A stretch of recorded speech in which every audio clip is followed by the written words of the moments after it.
Hello, everyone, and welcome to Evolve Yourself Motherfucking TV. Alright, so we are ready. It's been a week since I streamed. How is everyone doing tonight? How's everyone doing? I got a little bit of a new stream setup. Notice the blue. We got that blue border. I think it's fucking beautiful. What do you guys think? Yeah, JT Farms, you say neon lights. What do you think? Do you like the blue border? We got things in order. Notice, Boom Command is back. Wait, hold on a second. We got the Boom Command back in order. I know things had gotten a little sloppy because I hadn't been streaming as much. Boom is back, right? Look at that. Look at that shit. All of my beautiful custom emotes made by Frequently Misunderstood, one of my longtime brothers.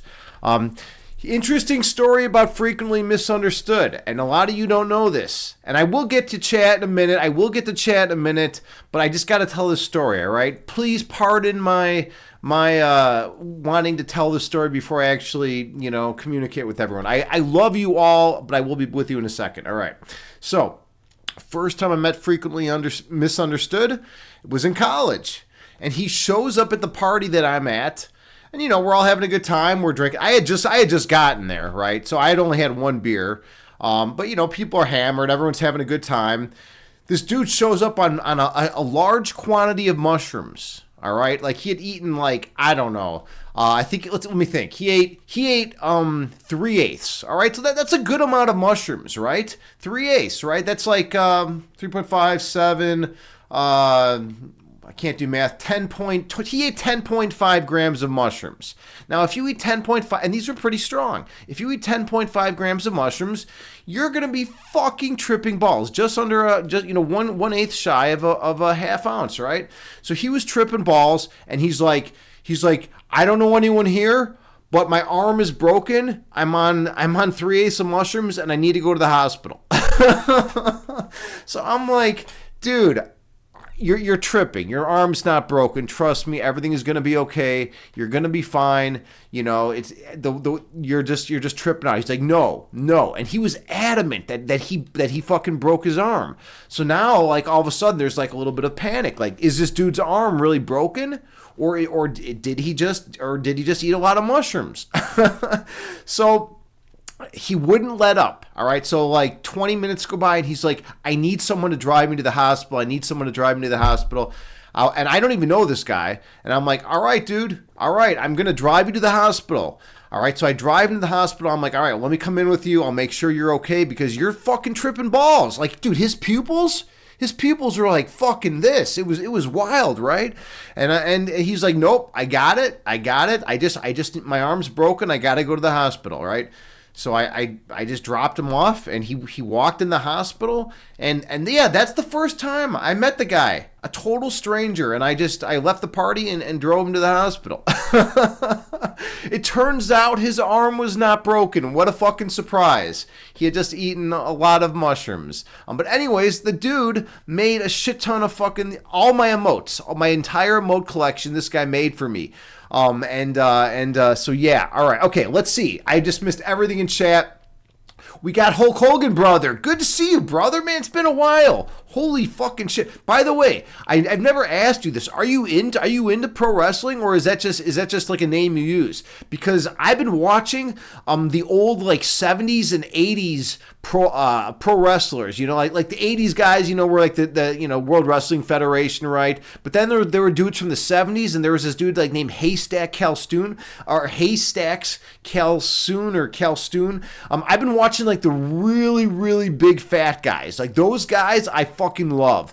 There was a dude who was 900 pounds. How fucking crazy. And he was wrestling, and he was body slamming people. He was the heaviest wrestler ever. So I've been going back and watching all the old, Andre the Giant was nothing compared to this guy. This guy was fucking huge. I think his name was he had a different name. But then there was Haystacks Calsoon or Calstoon, whatever the fuck the guy's name was. There were a bunch of 500, 600 pound wrestlers. And yeah, and I like watching these guys fight. they're just wild, man. They're wild. I've been, my whole YouTube feed now is just like the fattest possible wrestlers going at it, right? So yeah, I don't know if you like wrestling or if that's just a name used for another reason. All right, so let's see. JT, my channel, Shaw Woman is here. Thank you so much for being here with me. Now, JT, I have and all my mods. Taylor, you're not a mod? Ignorance a mod. Taylor, you're not a mod. I haven't given you mod status. Holy shit! I gotta change that right now. All right, Taylor, will you accept a gift from me? Will you be a mod for me? Just, if you ever show up, because like I need more mods. I'm gonna make you a mod, and if you don't want to be a mod, I'll fucking go and I'll reverse it later on. All right. I want to give Taylor Jade. Taylor, you're moving up in the world. You are officially a mod.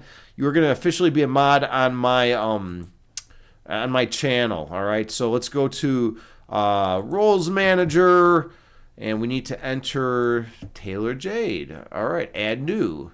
And you have the number after you, so it always throws me off. All right, Taylor Jade 92. Taylor Jade 92. You said first. Yeah, you're in. Okay, you can't type too excited. All right, awesome. All right, cool. Oh no, you're the first one here. All right. Well, shows how fucking like with it I am today, right? So Taylor Jade 92. We're gonna get you in here as a mod. All right, Taylor Jade 92. And there we are. Okay, perfect. Beautiful. You are now officially a mod.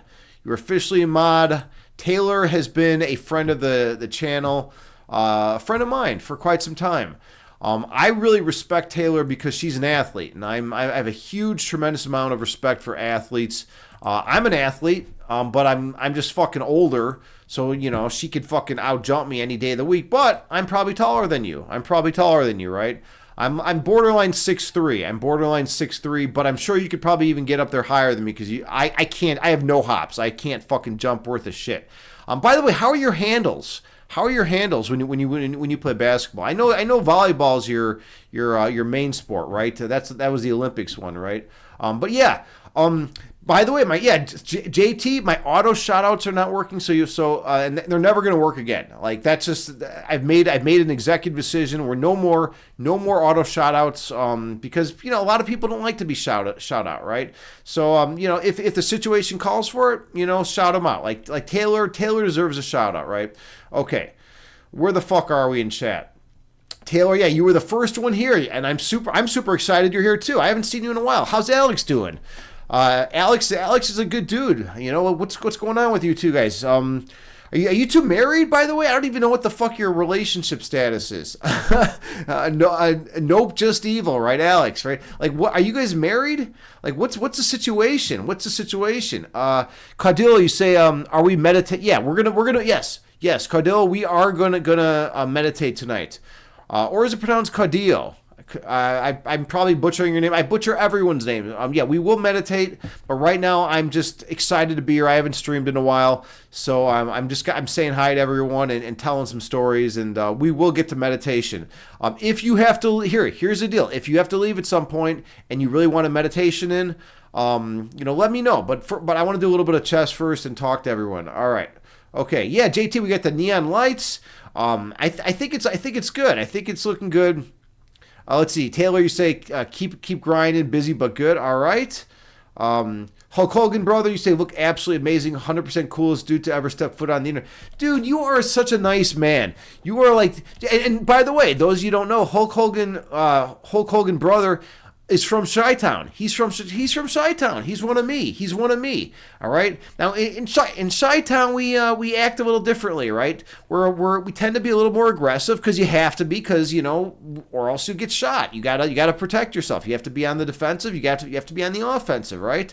But at the same time, we want to use mindfulness techniques to have a soothing energy so people don't want to come up to you and put a gun in your face, right? Because at the end of the day, it's not fun having a gun in your face.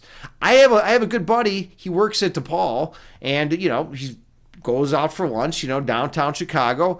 Twice once he had a dude come out of an alley and just point a gun in his face and is like, "Give me your fucking wallet."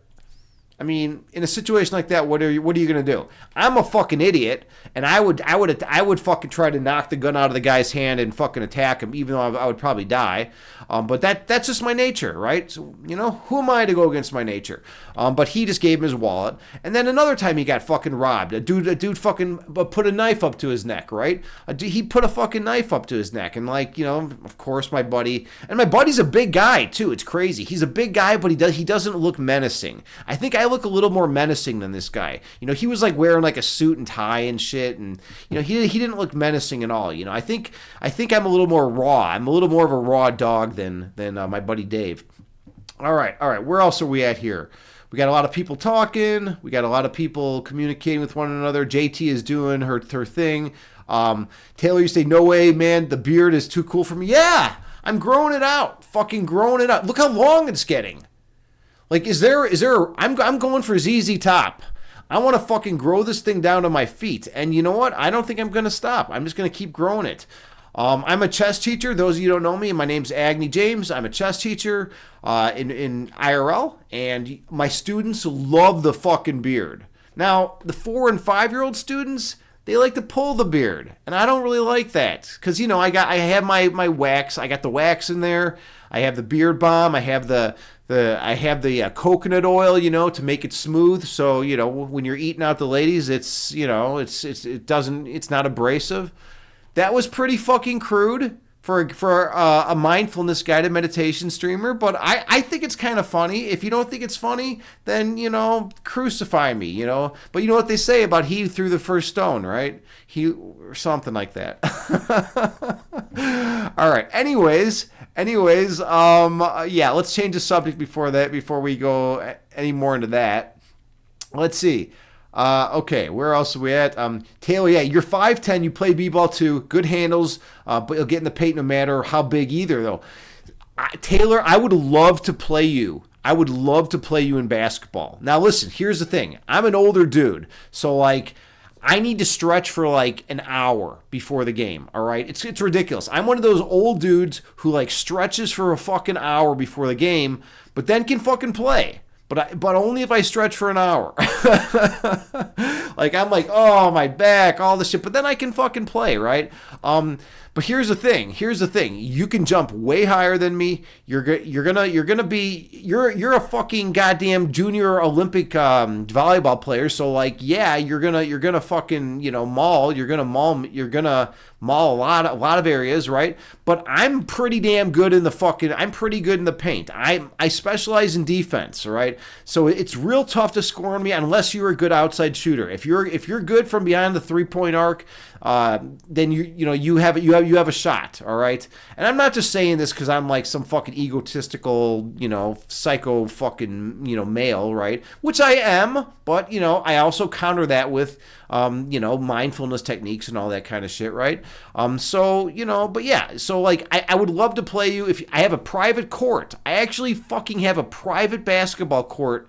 My condo complex has one. It's in a tennis court. It's funny. It's in a tennis court. So it's great. If you ever miss a shot, the ball just fucking hits off the fence, and you're good. But if you ever come to Chicago, you're welcome to stay with me. We can fucking play some ball and just shoot around.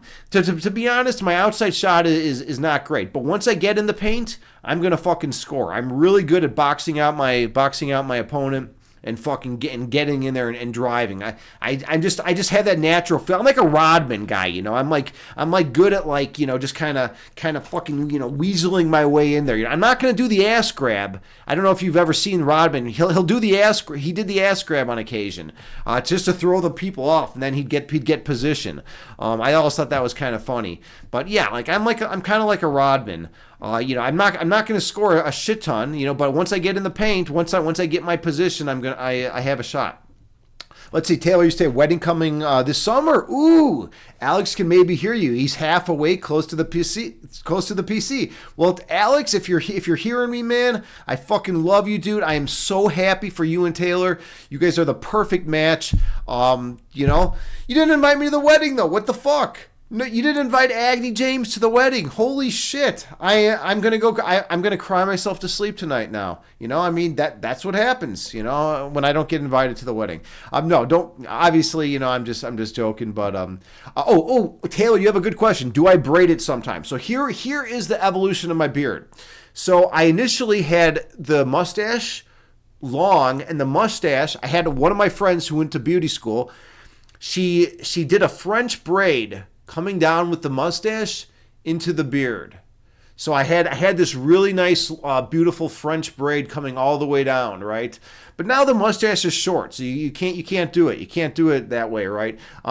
Maybe there's some tweaks and shit that she could do, but I don't really see her that often anymore.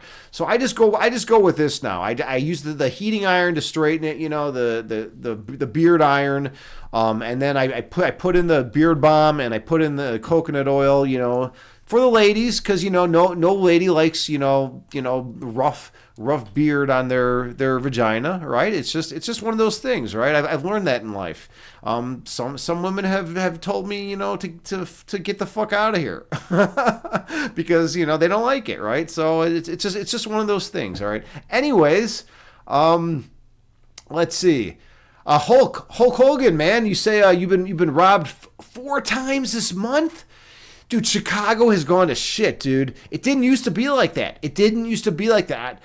By the way, how long have you been in Chicago? Are you still in Logan Square? I need some fucking water. Give me a second. I'm super dehydrated.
All right, we are back. We are back in business. Let's see. Hulk Hogan. I don't know if you responded to that. Let's see. Where are we at? You say Logan Square. Still, yep. All right. Oh, Chad Guy's here. Holy fucking shit.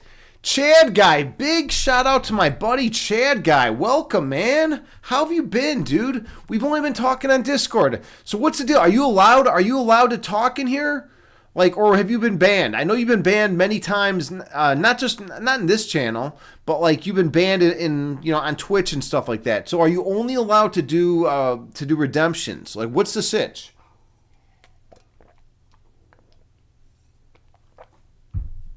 And of course, I'm getting silence.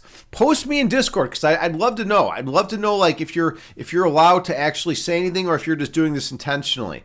But yeah, okay. I just drank some water. Okay, Hulk Hogan, you say, 4 times, man. That's crazy. Jumping out of alleys, following you late at night when you're walking from. They're total cowards. They're total fucking cowards. And I'm sure some of them have a weapon, right? I bet you some of them have a weapon, right? And because that's the way it is. And this has been my take from the beginning. If you have a fucking weapon and you attack someone, you are a fucking coward, weak ass, pussy ass fucking bitch, all right? You are a fucking bitch if you need a weapon, all right? If you're gonna go up to someone hand to hand, and if you're gonna fucking go up to someone hand to hand, and you're like, hey, let's throw down, and it's a fair fight, you don't have your fucking gang behind you, right? It's just you and them. Okay, all right, I'm cool with that, right? If there's some bad blood between you, sometimes as men we gotta finish this shit as men, right? But if you are a fucking, it automatically, if you need a weapon, it automatically implies that you're weaker than the other individual, that you're scared. Because otherwise you wouldn't need a weapon. If you knew for a fact that you were just gonna be able to just beat the fuck out of the person, you wouldn't need a weapon to begin with, right? right? I never fucking carry a weapon because, well, I have an inflated self-esteem and shit like that. Hey, thank you so much for the follow. Ethan does MC. Yeah, welcome in, buddy. My name's Agni James. I stream guided meditations here. I'm a mindfulness instructor. I'm also a chess instructor, IRL. I also have a master's in philosophy, and I also we do philosophy discussions on here. I also do readings from one of my favorite books of all time that completely, has given me nightmares ever since. We got Grimm's Fairy Tales. All right, so we got all sorts of stuff. I got to fix the camera, so give me 1 second. Deactivate and activate. Okay, there we go. All right, so yeah, we got all sorts of stuff. Let's see. Hi, Evolve. Hope you're doing well. Ethan does MC. This is also, well, it's Ethan, by the way. Ethan. Dude, I'm drawing a fucking blank. Like Ethan from my work. Ethan from my work, from my old work. I know like 6 Ethans. Which Ethan are you? I don't know which Ethan you are, dude. Oh, oh, holy shit. From my work, from COD? Are you gotta be kidding me. You gotta be fucking kidding me. Is this really Ethan from COD? Dude, is this really? Holy shit, dude, I fucking loved you, man. You're a great dude. Yeah, dude, it's been ages. It's been fucking ages. How'd you find me? I don't even know how the fuck you found me, man. But yeah, these are Tool posters, but more importantly, they're Alex Gray's artwork. Alex Gray is one of my favorite artists. He did all the artwork for Tool for years. So a cool story. One of Tool's guitarist Adam Jones did all the artwork for Opiate, and he did all the artwork for Undertow. All right, and it was really cool because he was into graphic design. And he was like high up there. He was making like a shit ton of money. The first Jurassic Park movie, he actually did like a lot of the CGI and a lot of the special effects for the first Jurassic Park movie. This guy was like high up there. He was probably, back in the day, he was making 6 figures. I mean, if you're making 6 figures, like, back in the day, like that's solid. That's a solid career in Hollywood, right? In LA, right? Nowadays, it's like nothing. But like back then, it was a badass thing. And guess who? Guess who he came into contact with? Maynard and Danny Carey. Maynard and Danny Carey were neighbors. They lived in the same apartment building. And Maynard's like, hey, I'm fucking, I love music. And Danny Carey's like, hey, I have a successful career, just doing other stuff. And they all had good careers. And then they were like, you know what? Fuck the corporate shit. Let's just get together and make some music. And then they started making music. They brought in Paul Diamure for Undertow, and then that's it. And then Paul was replaced by Justin Chancellor, and it's been pretty much the same lineup ever since. Let's see. Okay. Love the post. Yeah. Oh, Tool. By the way, Tool. Growing up, Tool was my favorite band. Tool, 9 Inch Nails, and Korn were my 3 favorite bands growing up. And then Korn kind of fell off. I thought after Follow the Leader, they lost something. I thought they lost something. I've given them a new chance recently, and I've been pleasantly surprised. They still got it. And I actually got to see them performing with Alice in Chains in 2019. Which was a pretty cool show. Now, of course, Alice in Chains, you don't get to see Lane Staley, right? But the replacement for Lane Staley sounds just like him, and he's a badass. He's a badass, dude. He's a strong fucking black man who's like ready to kick some ass, and he's like fucking, he's out there, and he's just fucking bolting it out, man. I fucking love the guy, dude. He's a good dude. Basically, I got to see Korn, and I went in that mosh pit. I was like, all right, so my thing with mosh pits, that's the only time I really dance for the most part. There's been a couple times at Hippie Fest and shit, because I like to mix it up. Not only do I go to just metal shows and avant-garde metal shows, but I like to go to hippie shows also, right? So at hippie shows, I'll do some dancing. I'm like really weird. I'll do like kind of weird, really awkward movements, like stuff like this, You'll be seeing me, and I'll be like, like doing stuff like this, like going all over, like doing weird shit. Like I'm like a weird, like fucking hippie / like ninja, right? All right, so I'll be doing like the hippie ninja shit at the hippie festivals and the hippie shows. It's a good workout, right? You can't complain with that. I don't know what other people think, but you know what? I don't give a fuck what other people think. That's my big thing. If you care about what other fucking people think, then you're a slave to them. And then all of a sudden, all of your opinions and all of your judgments have to be based on what you think that they're going to accept and tolerate, right? And that's not a way to live. Like, who the fucking wants to live like that? Who wants to live where you can't speak your mind and be respected for it, right? So I speak my mind, and I'm abrasive sometimes, and I piss people off. I've lost friends over the years because of it, right? But I had to learn. I had to learn the lesson the hard way. Now I'm a little more tactful at times. Let's see, Ethan. You say Tyrone posted your link on his Snapchat. Okay, all right. So yeah. I'm glad you're here, man. Welcome in. It's great to have you. Or maybe we did. I was stoned 24/7. Yeah, dude. No worries, dude. Dude, you taught me a fucking lot. And by the way, I'm so grateful that you're fucking here because I wanted to thank you. I wanted to thank you for something, man. So okay, those of you no one here knows this except you and me. But so Ethan and I, we constructed sets for a local college's theater department. All right, I knew nothing about theater. So I was like, you know what? I want to learn about theater. So I started volunteering at a local college to build their sets, right? So I knew nothing. I didn't know fucking power tools. I didn't know woodworking. I didn't know shit. Now Ethan was a fucking goddamn fucking master as far as I'm concerned. Like he was teaching our boss Sabrina some shit. Like he would stay up all night and like figure out how to build these amazing wooden winding staircases that would go to the ceiling. This guy is a fucking legend, right? As far as I'm concerned. So like he taught me so much, and you know what, dude? I kind of feel bad that I never fucking reached out to you and never was like, hey, we should hang out sometime. But I didn't want to intrude. I kind of felt like the outsider there because like I didn't know shit, and you were so fucking good at your trade, man. And I know you had worked on all those haunted houses and everything, man. So that was pretty fucking cool, dude. And I know you learned a lot of the skill set from there. So, but yeah, Ethan's a good guy. We have a Chad guy redeem posture check. All right, so let me stand up. Oh yeah, there we go. By the way, those of you who don't know this, we have this mala right here. This was given to me by JT Farms. She watched 108 of my streams consecutively and put one beat on per stream, right? 108, I think that was it. You said the traditional was 120, but you did 108 because it felt right.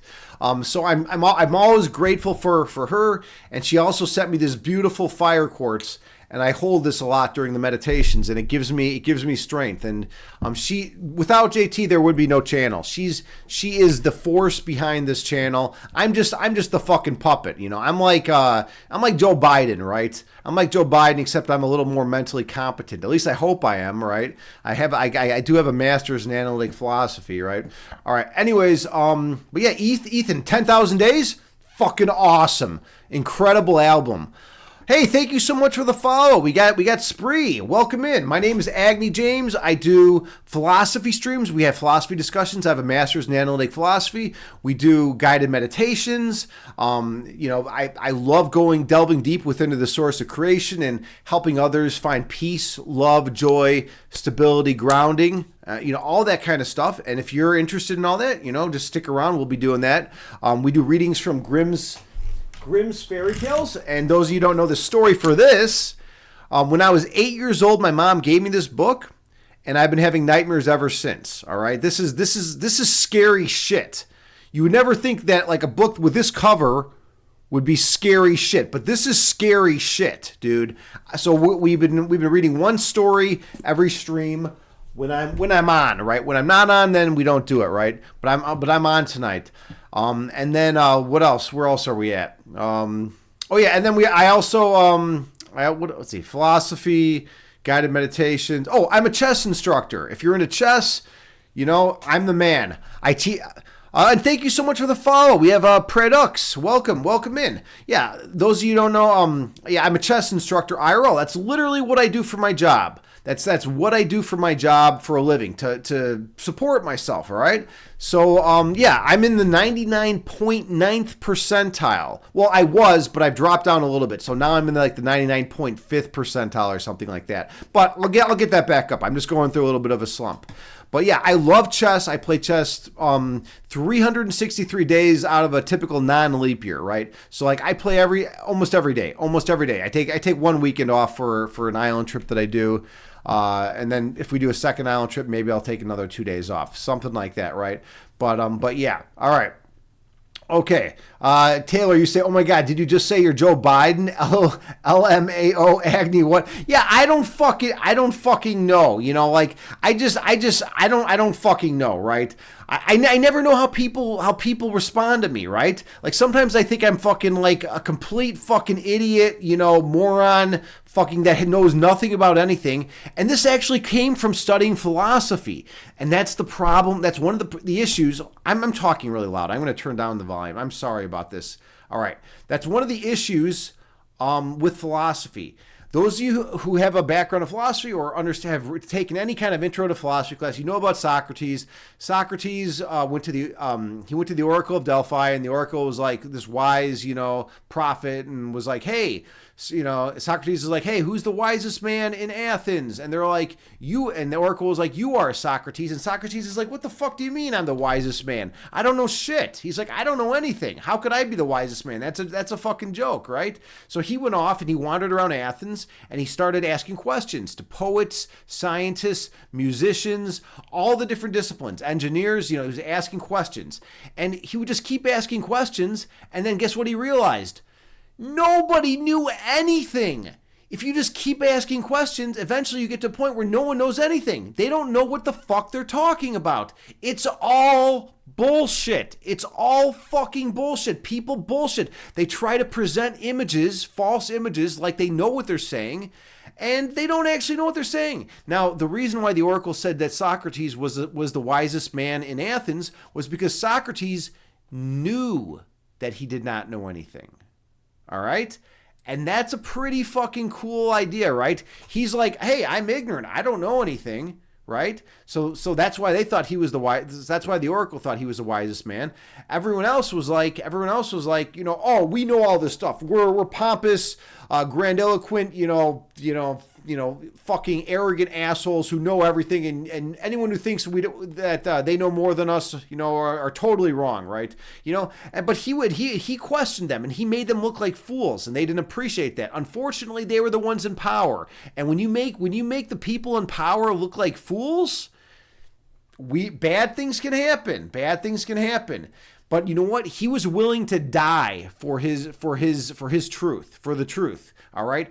They gave him an option. They said, "Hey, Socrates, you can get the fuck out of here. You can be exiled. You can just go off, live your own life. Don't." They said that he was corrupting the youth and all this other bullshit. They said just don't corrupt the youth. Don't, you know, have the youth understand that the authority is just fucking bullshit. All right. But he's like, no, I'm not leaving Athens. This is where I grew up. This is my culture. This is my hometown. I'm not fucking leaving. And then they're like, all right, drink some hemlock. You're going to die. And he's like, fine. He's like, fuck you guys. I will die for my cause. And you know what? He became a martyr. This guy is a badass. All right. And he's one of the most influential philosophers. Plato wrote all about him. Socrates wrote nothing down. All his stories can be found in Plato's complete works. Bum, bum, bum, bum. Plato, complete works. All right. Read Plato if you ever get a chance. His Allegory of the Cave is the one that most of you have probably heard of, if you've heard of Plato, and that's a really good one because it discusses a lot about people that go off into the spiritual realm, experience that, and then come back and are trying to to tell people that are very materialistic and very stuck in this very limited mindset of hey, you know what? There's other stuff out there. There's cool shit to check out, right? And these other people are like, what are you talking about, dude? You're not you're not cool anymore, man. You're like all like woo woo. You're all out there, man. And they're like, no, trust me. I saw all this amazing stuff. I ate mushrooms and ate some LSD, and now like I really like understand God and understand or whatever or the source of creation. Whatever X you want to use for the universal energy for the source of creation, God, any of that stuff. It's all interchangeable. It doesn't matter. I don't want to get hung up on that kind of shit. Okay.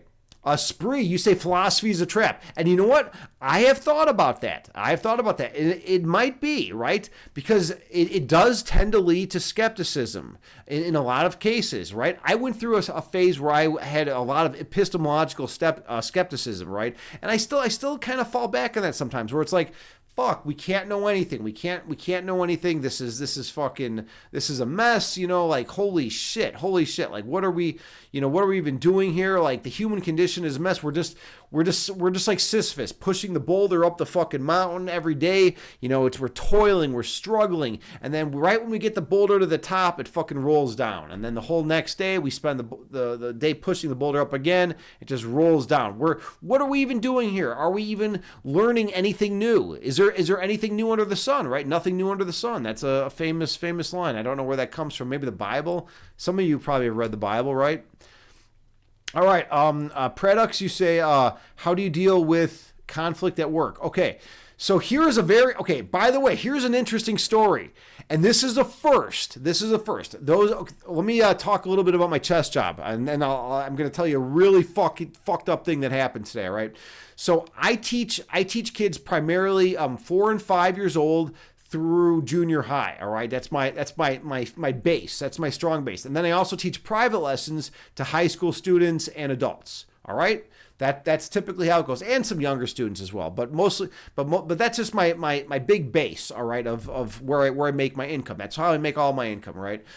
So today I was teaching 3 chess classes, and in my final class, all of a sudden it started smelling like shit in the classroom. And I was like, well, someone must have just fucking farted, like whatever, I was like, the class is almost over, no big deal, right? And then, like, everyone's moving around and kind of moving off. And we do what's called final trades at the end of class. So I give out these chess piece keychains. Basically just picture a chess piece with a little hole at the top and like a little chain right there, right? Kids love them. Kids love fucking plastic. That's not worth anything. I mean, they're kind of cool. Right? But I'm able to use them to get them to behave, right? As positive reinforcers. As a teacher, I'm a teacher, you have to, you have positive reinforcers, right? So it's like if a student follows my expectations, they're going to earn themselves a keychain, right? And then they can do what's called trades at the end of class, because each piece in chess has a point value associated with it, and the same point values are associated with those chess pieces in keychain world. So like a knight is worth 3 points, pawns are worth 1 point. So I only hand out pawns. If you earn 3 pawns at the end of class and you have good behavior, you can trade in 3 pawns for a knight keychain, right? That kind of thing, right? All right, so anyways, we're doing trades at the end of class. The kids are all leaving, and then I'm still smelling the smell. I go back to the far corner of the room where this one kid was sitting, and he was kind of acting all off today. He was acting really fucking weird. There was a fucking mound of shit on the goddamn ground. I'm not fucking lying.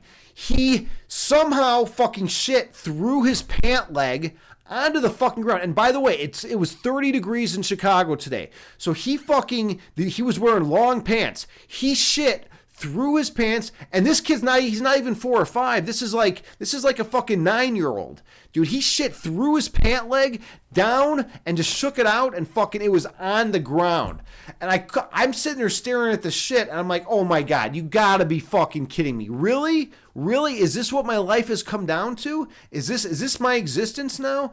So I fucking literally had to go and get disinfectant because the janitor wasn't even there in the Park District building. He had already left for the day. I had to go, and I'm sitting there cleaning up his goddamn shit. It's like, okay, on my job description, I clean up kids' shit. I clean up kids' shit now. It's like, Great, great. You know, that way to go, way to go, way to go. Thank you. I really appreciate the gift you left for me. It's like, I understand that you lost your game. He lost his final tournament game. But, dude, that doesn't mean you have to leave me a fucking shit present, you know? It's like, come on, dude. So, like, yeah, that was my final, that was like the final straw. I had a rough day today. It was just fucking madness. Can you imagine that? The kid just fucking takes it, he just shits through his fucking pants, and you know that shit's just not gonna fucking, like, you know, just drop right out. It's gonna fucking, like, you know, adhere to the side of his pants. So that kid's just gonna be smelling like shit, like his whole route home. I don't think it was intentional, obviously, because, you know, who the fuck is going to shit themselves intentionally unless you're Gigi Allen? Yeah, you know, still, it just having to clean up someone else's shit, it's a really fucking, you know, disconcerting feeling. Okay, we need to get back to chat. Paradox, you say, how am I doing? I'm doing well today. Where else are we at? Let's go back a little bit. I think we've got everyone. By the way, thank you all so much for the follows. I really, really appreciate you. Taylor, you say you've been coaching also now again full time. You feel like you're getting better with your teams. Awesome, fuck yeah. Yeah, you've been coaching, dude. That's badass, dude. I'm sure you'd be a great coach, you know, because you're fucking, you know the game. You know the game, and you know strategy, and you're a fucking, you know, established athlete. You're someone I appreciate, you know, a tremendous amount. You don't want to give away all your moves, but your mid range is clean. All right. Okay, yeah. I'm a post up guy, to be perfectly honest. You know, my mid range game, it's okay. It's okay. I can't fucking shoot threes. I've had like a few moments, you know, like if I do Bikram yoga, all of a sudden I'm in the flow and I'm sinking threes, right? I'm swishing threes. But if, you know, like if I'm out, I'm shooting bricks from the 3-point range, right? So my whole fucking goal is just to overpower my opponent, get a good fucking position up by the net, and fucking and get it in. All right. Anyways, where else are we at here? Yeah, Taylor, you say, oh, no, he doesn't like the commode. Apparently not. Apparently he wants us to shit on the goddamn floor. You're not including that, calling the parent. I know, right? The parent had already left with the kid. I didn't see it till after I was cleaning up everything in the room, you know, all my supplies and everything. That's when I saw the pile of shit right where he was sitting in the corner of the room. And he had been acting really fucking strange the whole day. Like I've known this. I've taught this kid in like 6 sessions. He's never acted like this. He like really wanted to get out of the room quick, but you know, he could have just like waved his arm. I have a policy, you know, if you need to go to the washroom, wave your arm like this. Why the fuck didn't he just wave his arm, you know, and then head out, you know? But who knows? Who fucking knows, right? Ethan does MC. You say Joe Biden might? Yeah, maybe, right? Maybe. Ethan, by the way, you're in the fucking area. Do you know about my island trip? Have I ever told you about my island trip? I have another island trip scheduled. We're either gonna do it June 7th through the 9th, or the following weekend. I don't know if I've ever told you about that. But you remember Miles, right? Do you remember Miles or not? Or was he gone before you got in there? Miles has been coming. Okay, posture check. Let's stand up. Yeah, it feels good. Woo. Stretch out a little bit. There we go. Okay. You know what? I need to do a little fucking, oh yeah. Whoa, that feels good. Little cobra. That's one really important thing to do. And all of you out there, make sure you do backward bends, because we're all hunched over in the computer all day. If you don't do backward bends, you're fucked. You know, and then you can do child pose as well. And I know the camera just got blurry because I'm not willing to fucking put down the money on a chess player's fucking salary for fucking you know, a good top of the line camera. But yeah, Ethan, if you're ever interested in the island trip, so I know a guy a friend of mine actually owns a 15-acre island on the Rock River in Byron, Illinois. I feel like I'm a little blurry. I'm going to deactivate and activate. Yeah, that's much more crisp. So a friend of mine owns a 15-acre island on the Rock River in Byron, Illinois. And every year I rent it out from him twice a year. and me and a shit ton of friends go out there, and we fucking rent out the island. I rent it out, and then we have an entire fucking island to ourselves. And it's not far. It's in Byron, right out by Rockford.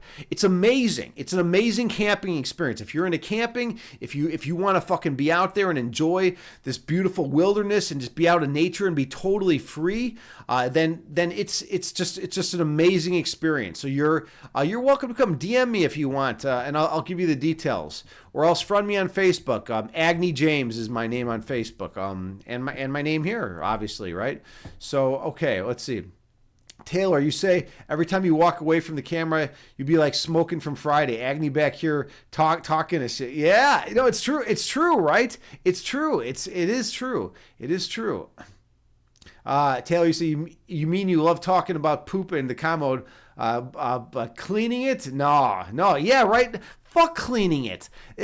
I couldn't believe it. But here was my only other option, because the janitor was gone. There was this like 75-year-old lady who was like, pretty morbidly obese. She's like the secretary, and she's just saying, and she was like all frazzled and didn't know what to do. And I'm not gonna have a 75-year-old fucking lady like have to bend down and like actually clean up shit from one of my students. Like that was my only other option. So I just took one for the team. I said, you know what? Whatever. I'm gonna just fucking. She got me gloves, which was nice. She got me gloves, and she got me a couple gym towels, which I thought maybe even a little excessive, but you know what? I appreciate it, because then she just threw away the gym towels afterwards. So I got the gym towels that I was able to scoop it right up, and luckily it was hard shit. It wasn't like the sloppy shit stuff, right? So it was hard, so it just kind of clumped right up, and then I used disinfectant spray, cleaned it all up, threw it in the trash, and it was just fucking out of there. But the disgusting thing was, then I was going out to dinner with my dad afterwards, and it was just like, okay, I just had that in the back of my mind the whole time. It almost ruined my fish tacos, but I was able to use mindfulness techniques to get it out to not allow it to affect me. Oh, we have new commands. JT, are you still there? JT, are you listening? I want to say, yes, you are. Okay, because I see you're mentioning something. Here are the new commands. Now, when I play chess on here, I say this all the time.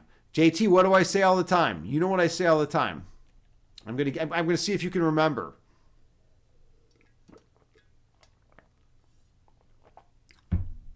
All right, JT. You're obviously not. You're not responding to me. But I say duh. Like I'll make a move and I'll be like, oh duh, right? So check it out. Duh. Yeah, there it is. So whenever you type in ! Duh, it adds another duh to the amount of times I've said it. So now we have a counter for duh times, and we have another counter for another word I say all the fucking time because I'm super intense. We have a counter for intense. So Agni has said intense 5 times. And I know I've said it many more than this, but we're starting off at this, right?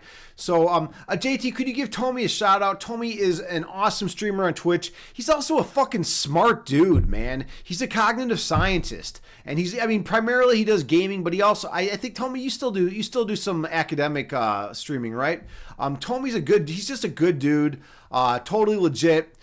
His cognitive sci, I was in a cognitive sci group in grad school when I was doing my master's in philosophy. So there's some overlap about what we do. I'm a big philosophy of mind guy also, and I have an undergraduate degree in psychology and molecular bio. So all that shit kind of goes hand in hand, right? And also one of my biggest influences and what got me into philosophy was Douglas Hofstadter, who's like, cognitive sci, and philosophy and computer science and pretty much everything, because he's, a fucking, what's that term, polymath? If you're like, just like good at 20 different academic disciplines. That guy's brilliant. And he's a legit dude. He's like, I emailed the guy one time, he won the Pulitzer, he won the fucking, the Pulitzer Prize. He won the fucking Pulitzer for Gödel, Escher, Bach, and Eternal Golden Braid back in the fucking, I think, like late 70s, early 80s. And he's at Indiana University, right? This was about maybe, 15 years ago. And I found a mistake in one of his other books. he wrote the intro, I believe, for Mind's Eye. Let me deactivate my camera because my camera sucks. All right, there we go. So he wrote the intro. Yeah, the foreword. No, composed and arranged by Douglas Hofstadter. All right, and then this is a book by Daniel Dennett. Daniel Dennett's another big name in philosophy, right? So, anyways, there was a really cool fucking thing that Daniel Dennett said in the book, and what Daniel Dennett said was they were talking about Darwin. God, these fucking Thai fisherman pants keep catching on my chair. They were talking about Darwin and Mendel, right? And one of the major problems with, and the reason why Darwin's theory was not accepted fully at the time, and Mendel's, was because in Darwin's theory there was a hole. He couldn't explain the actual physiological genetic mechanism of traits and of how traits were passed on to the offspring. But fucking Mendel actually had figured that shit out at a very base level because of all his P-plan experiments, right? But he was able to figure that shit out. And if Darwin, but there was a lot of criticism against Darwin and because he didn't have that genetic component. And people were like, well, how do you explain this phenomenon? And everyone's like, I don't know. Darwin's like, I don't know, blah, blah, blah, right? So 100 years go by. They leave Darwin's office intact, right? They leave his office untouched. There's just dust everywhere, just fucking untouched. They want to preserve it because Darwin was like a fucking god, right? And then 100 years go by. Some fucking historian comes in 100 years later, is looking through all of the fucking papers and manuscripts and everything in Darwin's office. And guess what he finds? He finds Mendel's manuscript. Mendel had sent Darwin the fucking manuscript, and Darwin never opened it. It would have completely solidified his theory. It would have revolutionized everything, saved hundreds of years of fucking research. But he never even fucking opened it. Maybe he was too busy. Who fucking knows? But he never opened Mendel's manuscript, which outlined all the genetic components that were missing from Darwin's theory at the time. It's crazy. So I fucking contacted Hofstadter, and I was like, dude, Hofstadter, man, here's the situation. Here's what actually fucking happened, right? And Hofstadter was like, I really appreciate you, explaining this to me. But remember, this is Dennett. This is all on Dennett. So he kind of backtracked and was like, hey, this is on Dennett. This is on Dennett, not on me, right? But he said he would relay that to Dennett. So that I thought that was pretty cool. But I mean, can you imagine me, just some fucking nobody? I'm like an undergrad, or just finished undergraduate in college, and I'm fucking emailing Douglas Hofstadter, who's a computer science professor at IU and a philosopher and a cognitive science, right? Cognitive scientist, and I'm just like this nobody, right? And he fucking emails me back the next goddamn day. It was incredible. Like, what a nice dude, He didn't have to fucking take the time to respond to some nobody. I didn't have any credentials at the time, no masters, no PhD, nothing like that, right? Okay, we have a stretch. We got a stretch. And by the way, those of you who don't know, I like to get intense when I do these stretches. Lion's breath. When you take a breath like that, you get more oxygen in your body. It's a very good way to and you want to raise your abdomen when you breathe in like that, and then you can really feel that energy flowing in your body.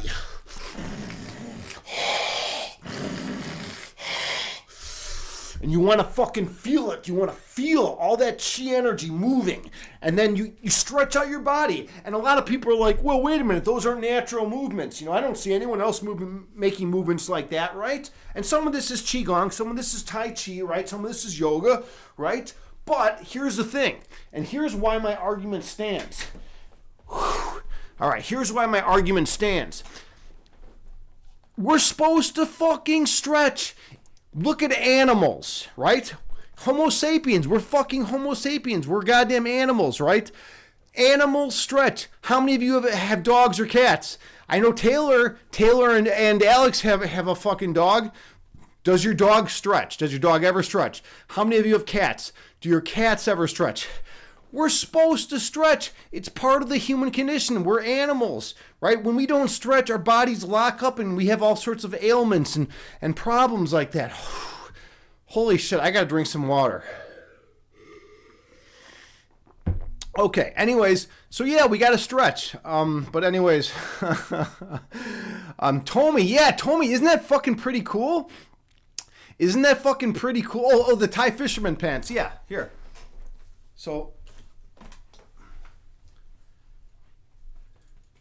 yeah, just like that. They're pretty fucking badass.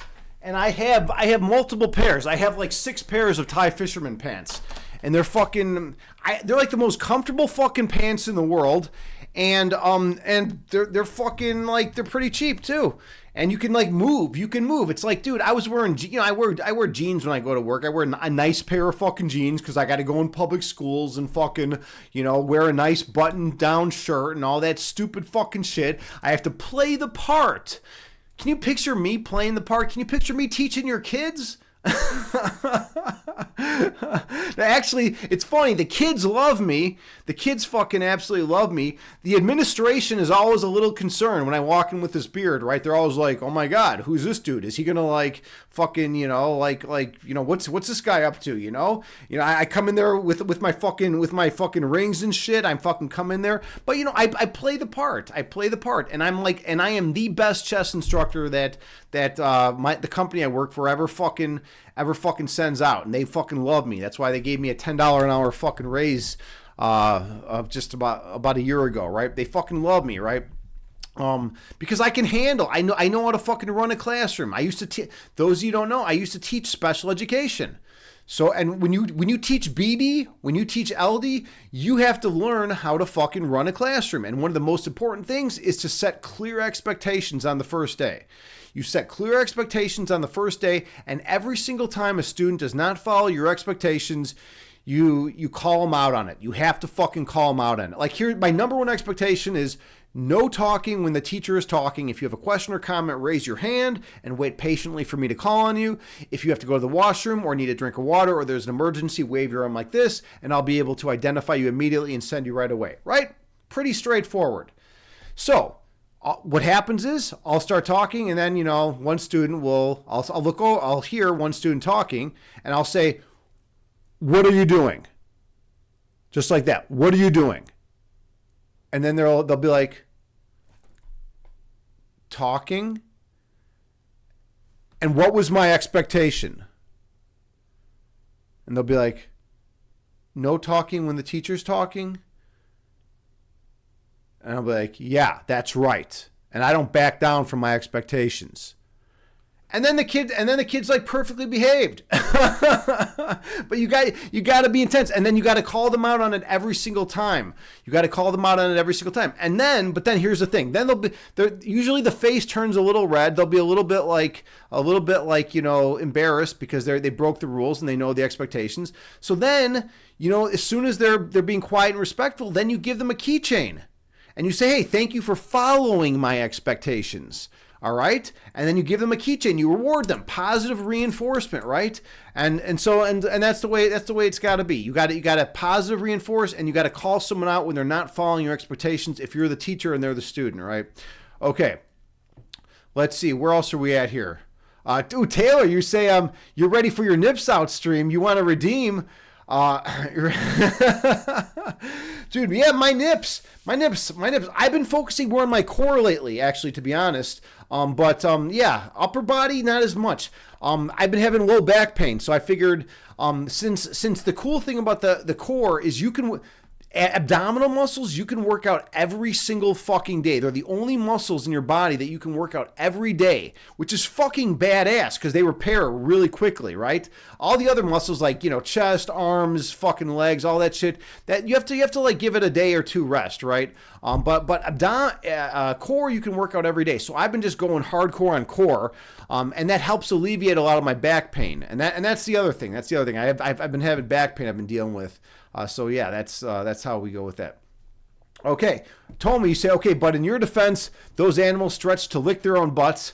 You can't do that. Maybe if you stretch enough, you could though. Well, also, A wise man once said, his name is Brian Warner, otherwise known as Marilyn Manson, that if you just remove one of your ribs, then you can suck your own dick, right? So like, or maybe lick your own butt too, right? So there's always that option.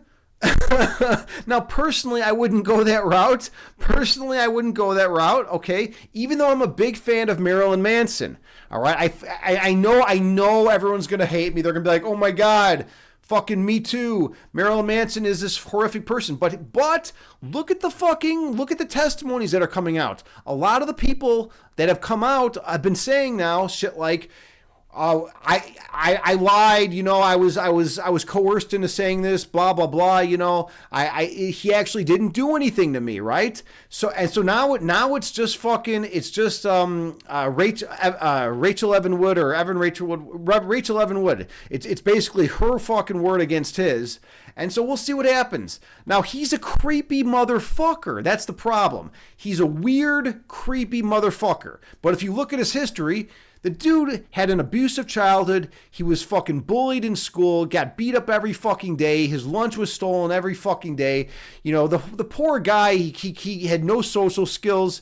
But then he grew up to be a fucking, talented musician. But you can see why he got all demented and fucked up. But it's like he's produced some amazing works of art. And by the way, here's one of the coolest fucking things. I was actually listening to Manson today.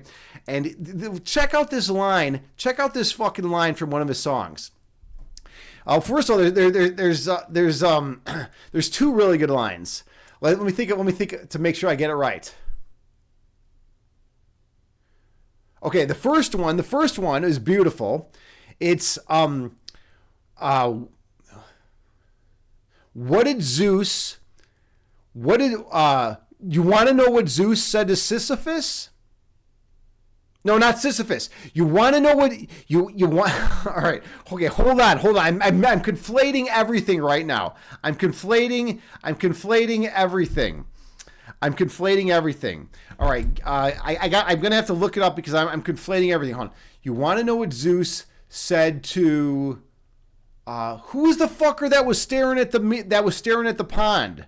Oh, Narcissus. Yeah. You want to know what Zeus said to Narcissus? You better watch yourself.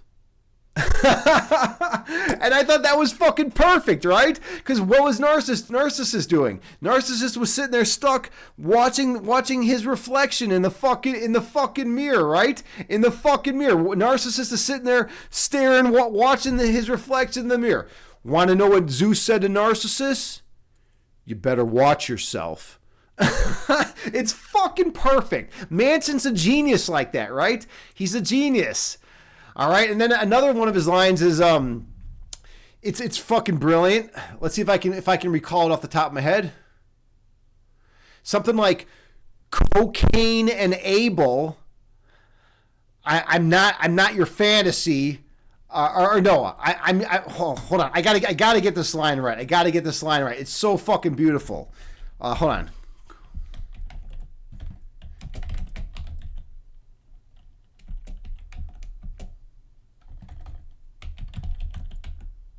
All right. It's the name of the song is Say 10. Here we go. It's so brilliant. Oh, that's right. Yes. All right, here we go. Cocaine and Abel. I don't baptize whores. I'm a legend. I'm not a fable. How fucking brilliant is that? Cocaine and Abel. I don't baptize whores. I'm a legend. I'm not a fable. Like his fucking poetry, it's brilliant, right? It's fucking brilliant. But anyways, that's just my personal opinion. I know a lot of people out there hate him because they think that he did all this shit to women, and maybe he did. I'm not saying he didn't or didn't, but I'm saying innocent until proven guilty. And a lot of the women that have come forth and said that he had done shit to them, all of a sudden are backtracking and they're saying that they were coerced into saying that. So like, I don't know. Maybe we shouldn't judge him. Maybe we shouldn't throw the first stone, right? Maybe we shouldn't judge so quick. Okay. All right. All right, where else are we at here now? Told me you say you may or may not be on Amazon looking up Thai fisherman pants right now. I know, right? They're fucking great. They're the most comfortable pants. I only wear them at night because, it's at nighttime, it's like you want to be comfortable. You don't want to fucking have to like wear like dress clothes and shit like that at night, right? But it's very interesting. Okay. All right, where else are we at in chat? Let's see.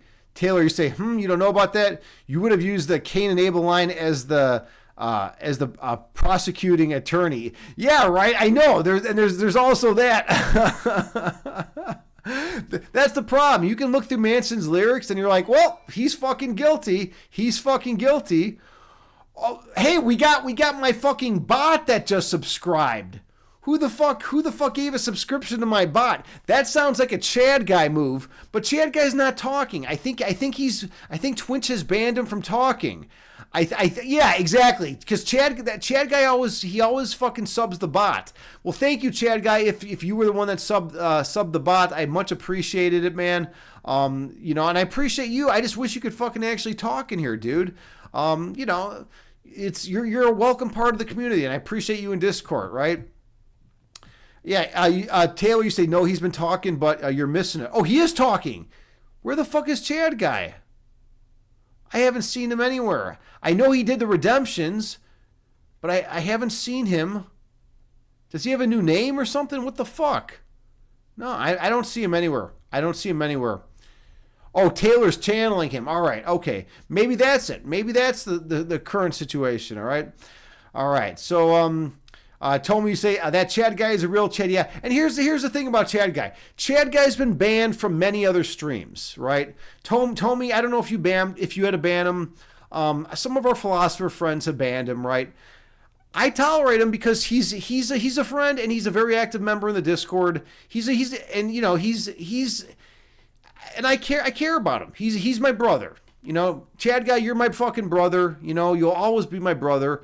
You do say some things that push the limits, and you're a troll. You're mostly a low-key troll, but you do say some things that push the limits, and I've had to confront you about those in the past, right?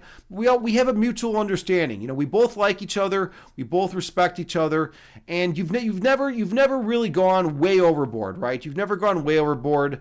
There was that one incident, but like, you know what, that water under the bridge. That shit's past and done. So, I want you back in here, man. I want you to be able to talk and communicate, man, because I fucking love you, brother. I love everyone in here, all right? Chad, hear that? Yeah, you are fucking loved, dude. Chad, I fucking love you, man. And however hard it's going for you, man, it's like I want you to know I'm always here for you. You can always DM me, and we'll talk and we'll figure it out. Okay, told me you say it takes a lot for you to ban someone. You think you can count with your wiener how many people you banned from your chat? Yeah, I mean it's true, right? And like JT is my ban hammer, right? She throws down the hammer. She's the one that is usually in charge of banning, and it's usually just fucking spammers, right? People will come and say spamming shit. Have we had many racist? Have we had many racist fuckers in here? I don't think we have. It's mostly just fucking spammers, people trying to fucking spam. I don't know. We've had a few fucking pernicious fucks in here, but like for the most part, it's just spammers. Let's see, Taylor. You say JT banned me as long as you spank me on the way out. Yeah, right. But by the way, now that you're a mod, I don't know if JT can even ban you. I don't think she can even ban you. Because you're a fucking mod. You've elevated in the world. The fact, by the way, here's something that's really important. At your wedding, and I want you to tell Alex this. This is really important. This is serious. This is serious. At your wedding, you're going to be up there. And they're going to ask you some questions, right? And I want you to say, just so everyone knows, big announcement. I have something very big to tell everyone. I have officially been modded on Agni James's channel, Evolve Yourself TV. All right? I want you to let everyone at your ceremony know that and then say, because of that, because Agni gave his permission, I can now marry Alex. I have permission to marry Alex, all right? Just tell everyone that, and they'll understand. Trust me. They will absolutely understand, and they will appreciate it. They'll appreciate it, all right? It's going to go over well. It's going to go over real well. Trust me. Alex will know what you're talking about, but I don't know if anyone else will. But you know what? It's going to go over well. I just have my intuition is telling me it's going to go great. All right. Okay, where else are we at here? All right.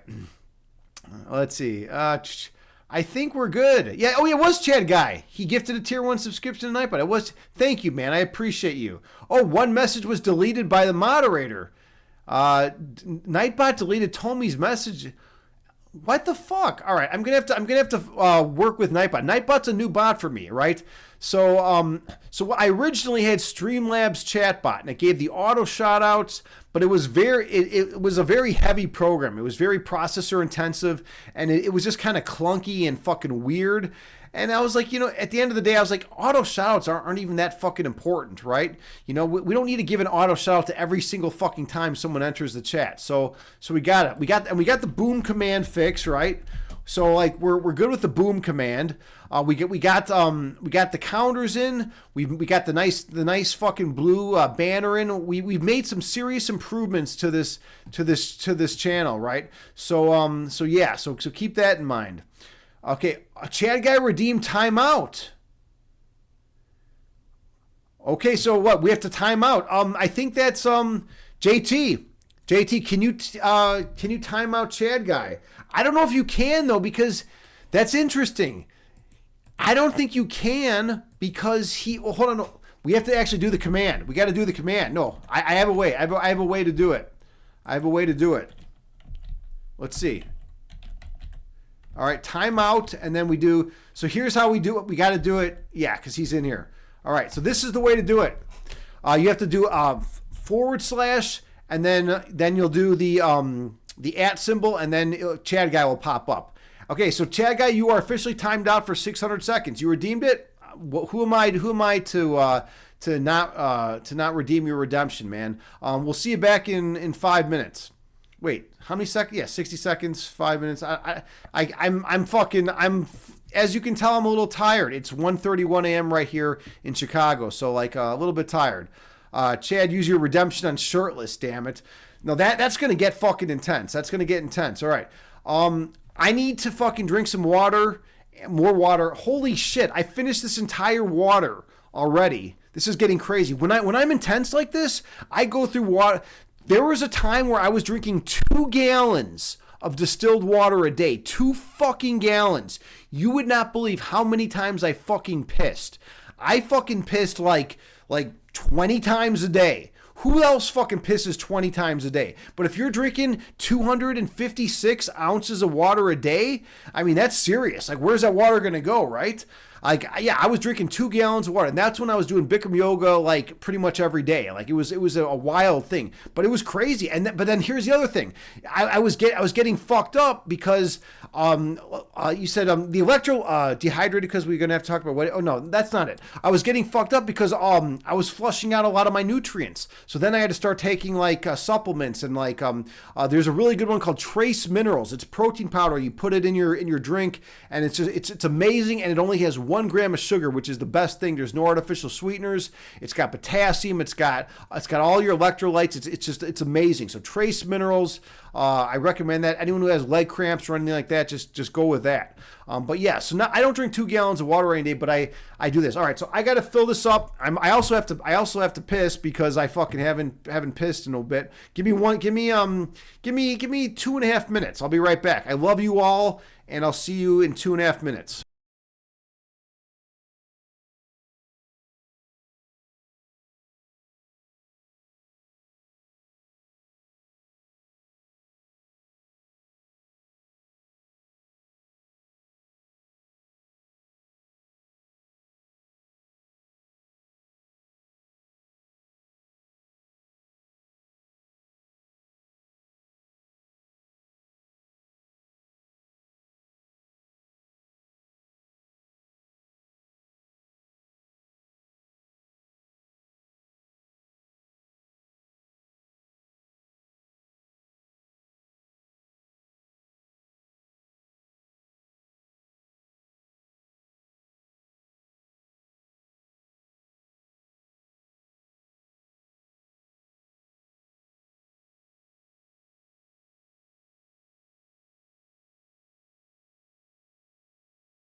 All right, we're back. All right, we're fucking back.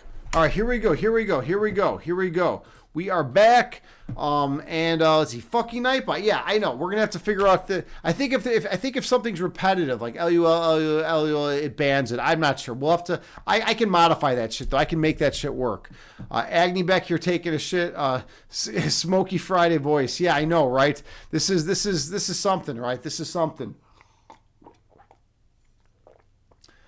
Told me, you say, I might be the dampest Twitch streamer. I know, right? 2 gallons of water. 2 fucking gallons of water a day.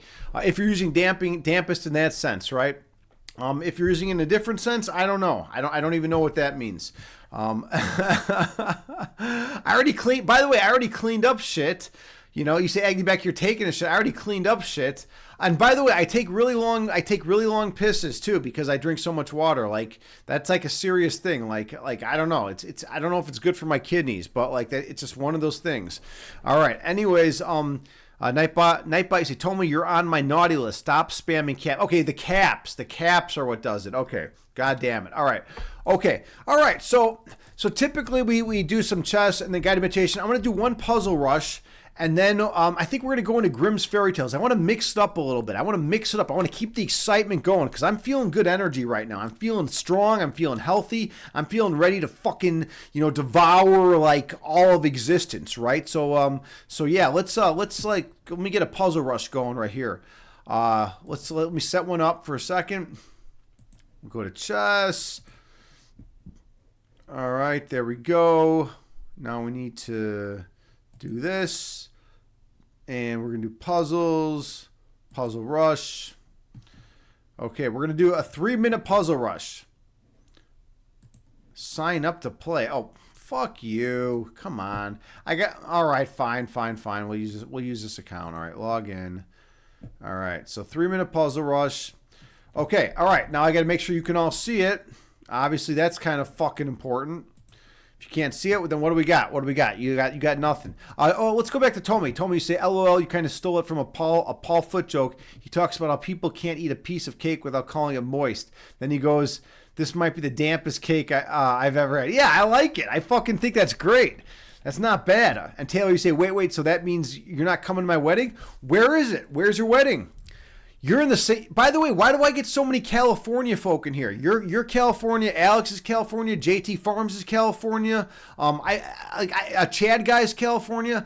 I feel like half my Chad is always California. And then I got my Chi-Town brothers, and then I get some New York City brothers. Noger's a good friend of mine. In fact, Noger sent me one of his papers that he's going to be submitting, and I've been going through and editing it for him.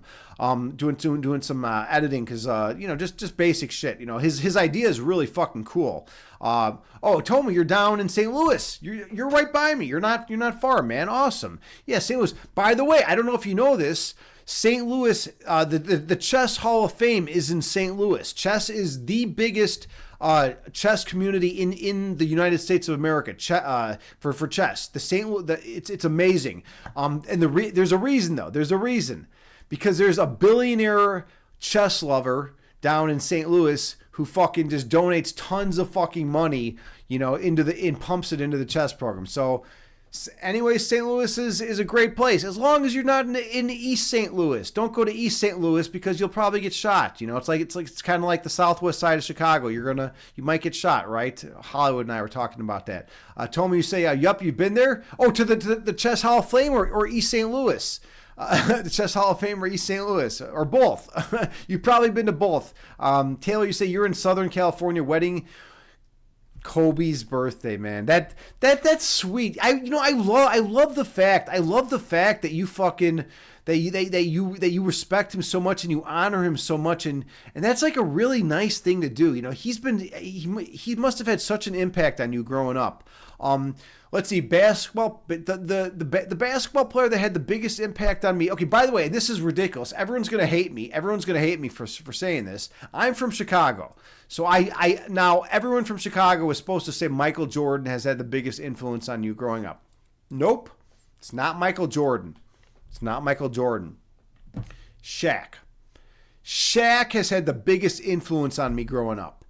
because I'm all a post up guy. You know, you very rarely see Shaq shooting a three. If you do, it's because it's a blowout game. You know, it's like in garbage time, right? You know, or something. You know, they're just up by like 30 or something in the third, right? But yeah, like Shaq is a fucking awesome dude, and his personality is great too. But yeah, like I've learned a lot of shit from Shaq.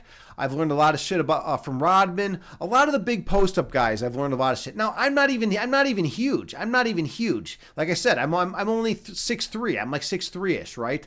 So like I'm not a huge tall guy, but I'm, you know, for my area where I live, and because I can channel chi energy and all that, I can get in there. I can get my spot. I can always get my spot, and I'm really hyper focused on fucking getting where I need to be. And I'm also I'm the most pesky defender in the world. My hands are always fucking in your face. You know, even if I can't get up and block the ball, right? Even if I can't block the ball, the hand will be in your face. Right, so you're not going to be seeing that rim, right?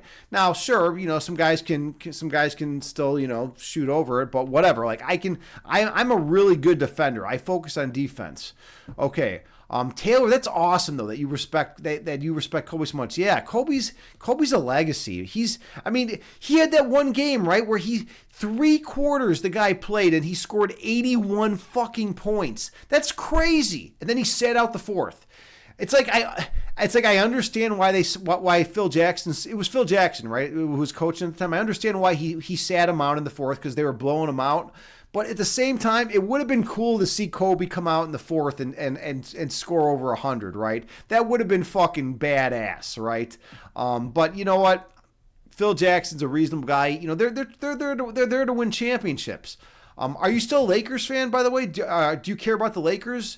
Because I'm a huge LeBron James fan, and that's another reason I get a lot of shit being in Chicago. Everyone in Chicago is like, fuck LeBron James. And you know, it's just out of spite. LeBron James at one point was considering coming to Chicago, and he didn't come to Chicago. And then, so now everyone in Chicago fucking hates the guy, right? No, when all is said and done, he might be the best basketball player of all time. I mean, he's already broken like almost every fucking stat record ever. I mean, he's not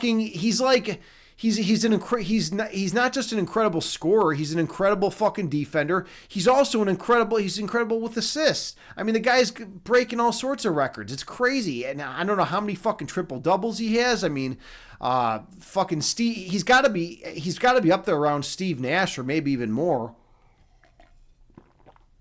Hulk Hogan, yeah, exactly. The 90s Bulls were definitely the strongest team in the last 40 years in my opinion. I don't see any. No one could beat the 90s Bulls. You know, no one. They were just a fucking powerhouse, right? But then, you know, you go way back in history, and then there were obviously teams that were like ridiculously dominant, you know, like, you know, in the 50s and 60s and all that shit. But like that's so far back. I don't even really count that shit, you know. Even though I should, and I do pay tribute to those athletes, and I respect that they, you know, created all this stuff and everything. But like, it's like, dude, no one was doing those come from behind blocks like LeBron does. Taylor actually educated me. Who was it? You said, who was it? Big tall dude. Was it Dominique? Who the fuck was it? That was doing Mutombo. It was Mutombo. That's right. You educated me. You said he was the first to do those fucking come from those behind blocks, right? But he was not doing what LeBron James was doing. And this is the thing. This is the thing that I always say. LeBron James, he's usually the fastest fucking guy in the court, even though he's like fucking old as fuck. He flies down the court, he chases down people, and then fucking, you know, does those come from behind blocks. And that's fucking. Think about the body agility, the body mechanics required to do that. That's something no one else has done. I've never seen anyone up until that point. I've never seen anyone chase someone all the way down, like a fast fucking dude, like sprint all the way down the fucking court when they got a head start and fucking catch up to them and fucking, you know, smash it against the fucking backboard. And by the way, he doesn't just smash it. He smashes the fucking rejection in a way such that his teammates get it a lot of the times. Like, think about that. Think about that. It's not just like, oh, I'm just going to smash it out of bounds. No, he's like smashing it in a way where he's like trying to get it to his teammate. That's fucking crazy. You know, from sprinting down the court to have that kind of agility, right? So that's amazing. Okay. Let's see, Taylor, you say you can name 5 more people before Jordan. You get so many debates about, you know, I know, but if you go back historically, there's a lot of greats. There's a lot of greats. You know, you want to say Will Chamberlain, right? Obviously, you know, I'm sure he's one of the people in your list. You know, but yeah, that's just how it goes. Jordan might be, you know, the best scorer. He might be like just straight up scorer of all time, you know. I don't know. Maybe, I mean, that's an argument. But at the end of the day, he did win 6 fucking championships, right? And that's what people in Chicago hold on to. That's what they hold on to. They say Jordan won 6 championships, right? Okay, but you know what? Here's why I think that is a flawed statistic. I think here's why I think that's bogus. To say, oh, the guy's the best because he won 6 championships, right? How many championships did Scottie Pippen win? 6, right? Scottie Pippen won 6 championships. So are you going to make the argument that Scottie Pippen is the second best player of, you know? And what, Wilt won like 10 or someone won 10. I forget who it was. That was like way back in the day. But yeah, I mean, no, you can't just, there's a lot of luck involved. You know, you have to, if you're the best player in the world and your team sucks, you're not going to win a fucking championship. You know, one man can't do it alone, right? Yeah, so that's cool that you're. Yeah, I would love to come to the wedding, but you know, I'm to be a realist. It's just, you know, it just can't happen. But I appreciate your kindness and everything about you. All right, okay. Let's see. Taylor, you say sorry. You got to get you on this. One of your top memories is watching Kobe walk to the line, make free throws, and to the locker room with a torn Achilles. Yeah, Bron got carried off for a cramp by 2 grown men. But let me add one thing. I know exactly what you're talking about. It was in the fucking playoffs, but here's the thing. I don't know if you remember this. When he first got the cramp, right? He was kind of holding back. He made it back to the 3-point line. They passed him the ball. He sunk a fucking 3. And that's with the leg cramp, all right? So it's not like he's just a fucking, you know, weakling. It's not like he's a pussy, right? He fucking came back, he sunk the 3, but then they kicked in hardcore, right? And you know what? Leg cramps are no joke. Taylor, I don't know if you've had many leg cramps in your life. They are fucking no joke, right? Those are serious shit, and that's potassium. You know, and you could say, well, he didn't prepare well enough. You know, he didn't eat enough bananas, didn't get his kiwi fruit. Kiwi fruits, by the way, are I think the highest source of potassium. You know, you can also take supplements and all that shit. But you know, at the same time, you know what? He did sink that 3, and that 3 was instrumental, and I believe they won that game partly because of that 3. Okay, Taylor, you say Bron is great, especially straight out of high school. You even bought his Irish jersey. Yeah, exactly. I mean, he's going to go down as like look at all his stats, right? He's going to go down as one of the all-time greats ever. And you know what? When all is said and done, when you look at his stats, it's going to be hard. There is a case to be made that he might be the best ever. Like let's say the Lakers. I know this isn't going to happen because we got fucking Denver, who's just a fucking goddamn machine. You know, they're just out of control. But let's just say theoretically, you know, the Lakers win 3 more championships. What are people gonna say about LeBron then? Is he the best player ever? I don't know, right? I don't know. Maybe, I mean, that if LeBron wins 3 more championships, that's kind of hard. It's kind of fucking hard to argue and say that this guy is just some fucking, you know, that not the best. I mean, that's. I'm just saying you got to keep that in perspective as well. All right, let's see. Taylor, you say at the NBA level, you're not going to allow it. A grown man get carried out for a cramp. Limp that off from. Okay, all right, fair enough. And that's your opinion, and you know what? I appreciate your opinion. I'm a little bit of a psycho in the sense that now when I get leg cramps, I enjoy them. and I try to go into them. I try to say, you know what? I'm going to go into that pain. I'm going to feel it. I'm going to enjoy it. And I ask for more. I say, give it to me more. Give me more. Give me more of that leg fucking pain. I want to feel that fucking shit. And then guess what? When you do that, it just starts going away eventually, right?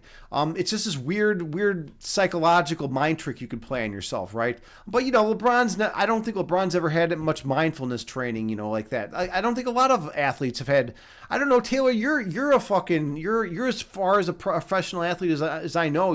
I don't know any other professional athletes flat out. So, like, what do you think? Like, do professional athletes get mindfulness training? You know, because I have no idea of it. I have no concept of that. I think it's important. And do professional athletes meditate? Right? These are important things to consider, right? Okay. Anyways, okay, so it's time to do something different. Oh yeah, I wanted to do Puzzle Rush. All right. Let's see, Taylor, you say, oh my God, the worst thing you've ever seen before was a game where Lamar Odom at the bar 15 minutes before the game started. Lamar Odom. By the way, whatever happened to Lamar Odom? Does he do like commentary? Does he do announcing? All right, I got to get to chess because I've been telling people I'm going to do chess forever. Let me change the channel or the category, and then we can get to chess. All right. By the way, thank you all for hanging out here. I appreciate you all. I love you all. We're going into chess for a bit. Category chess. I got to go down. Come on. There we go. Chess is booming. It's hot. Everyone should fucking love their chess. There we go. And we are officially in the chess category. All right. Now I have to fuck around because I'm the only streamer that uses one monitor because I'm a fucking... that's just how I do it. So I always have to, like, you know, do a lot of fucking around here to get shit working. So we do this. Then we go to window capture. And then we have to fucking come back here. And then we have to do this and this and this and this and this. And I think we're all good now. Can you all see the screen? I think you all should be able to see the screen, right? Nope, no one can see the screen, it looks like. Or maybe you could. Maybe you could. Oh, yeah, I have to go here. Puzzle Rush. Okay, there we go. Now everyone can see the screen. So my best ever is 29. When I stream, I'm much worse, all right? So I like to get at least in the 20s when I stream. I don't have what's called streamer brain. I'm like, I can't talk as much, but I like to make these instructive, all right? Okay, Tommy, yup, you can see it. All right, Taylor, you can see. Great. Taylor, you say you're bad. You totally did steal it. No, I love Taylor. You're the only person I even have in my existence that I can talk sports with these days, right? I've fallen so out of the fucking like loop of like normal human activities like sports and shit that like I can't even talk sports with people anymore. Like all my sports knowledge is from like, you know, I don't know, like, you know, 5 to 10 to 20 years ago. Like it's crazy. I need to fucking, I don't even have a team anymore. I mean the Lakers because of LeBron, but like it's just kind of sad watching like it just seems like LeBron's always fucking hurt, or if he's not hurt, Anthony Davis is hurt. It just gets really fucking sad. All right. So, Puzzle Rush. The question is, how many chess puzzles can I solve in a 3-minute period? All right, we're going to do this, all right? All wish me luck. And, yeah, let's see what I can do. 3 minutes. All right, here we go. I got to move the mic so I can see the actual board, and everything else looks in order. All right, Taylor, you say get warmed up. You would love to play you. Are you talking about basketball? Yeah, absolutely. I would, like I said, I got to stretch out for an hour. If you're ever in Chicago, and by the way, you and Alex, you guys could crash at my place. I actually have another fellow streamer. I don't know, Taylor, if you know her. Oh, chess. Yeah. We'll play sometime. You're my friend. I give free lessons to my friends on stream. So if you ever want to, we could even do the guest star, and we could have both of our streams going at the same time. If you want to promote for your stream, whatever's easier for you, whatever you want. But yeah, I'll give you a free chess lesson, and you know, we'll learn a lot from it. Everyone will learn a lot from it, and it'll be pretty awesome because chess is an awesome game. It's a beautiful game. I don't know if you guys saw Queen's Gambit.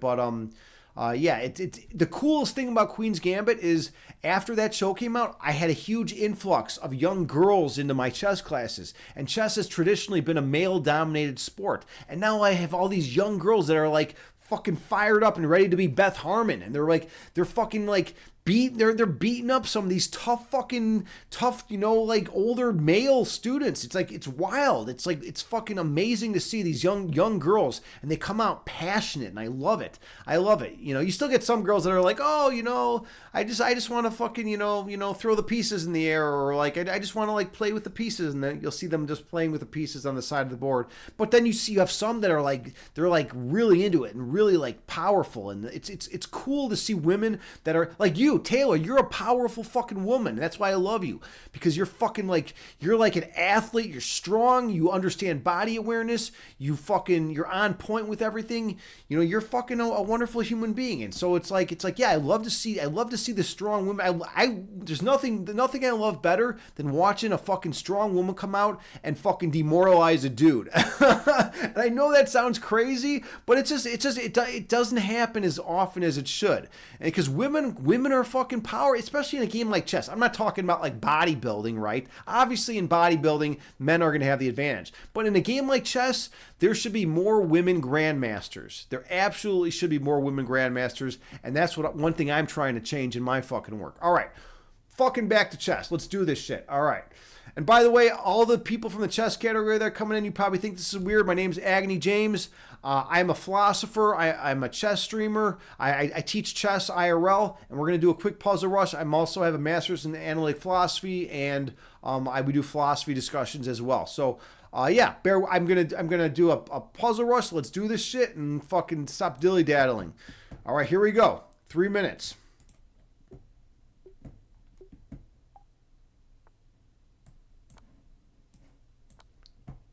Checkmate. Checkmate. Oop. Oh, it's fucking black to move. Ah. I didn't say duh. Joy, you got to be on the duh counter. You got to be on the duh counter, all right? Checkmate. Checkmate in 3. Mate. Joy, I'm counting on you for the duh counter. I'm not saying it as much, though. Let's see. There we go.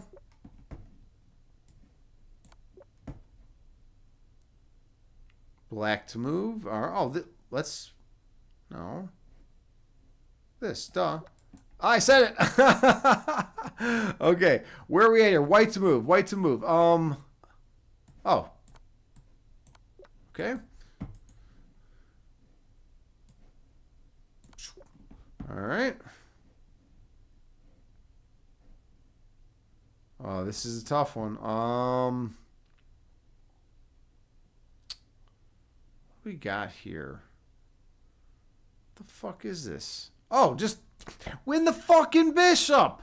Win the fucking bishop. What am I doing here? What the fuck am I doing here? Win a free piece. Sack the queen. All right, there we go. There we go. Bam. Is there something better? Oh yeah, he couldn't take the knight because of the fucking bishop. All right. Here we go. Deflection. That's called a deflection. You deflected the queen. All right. So I can't quite do that. We got to do this route. There we go. Where are we at here? This is tricky. And by the way, they get harder and harder as you progress. Is it this? Queen just moves. I think it's... Oh, fuck. All right, I botched that. You can fuck up 3 times. So I fucked up once. All right, we got this. And then...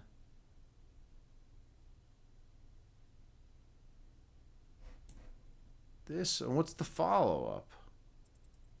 Holy show! Follow-up. There we go. Okay. All right. We're starting to run low on time. All right. We got this check. There we go. We have this. And then we have this beautiful fork. And then win the queen. All right. And then we have 8 seconds. I gotta just move. I gotta move. All right. Yes, got that one. All right. 22. All right, I'll take it. I'll fucking take it. 22 is a legit score for Puzzle Rush.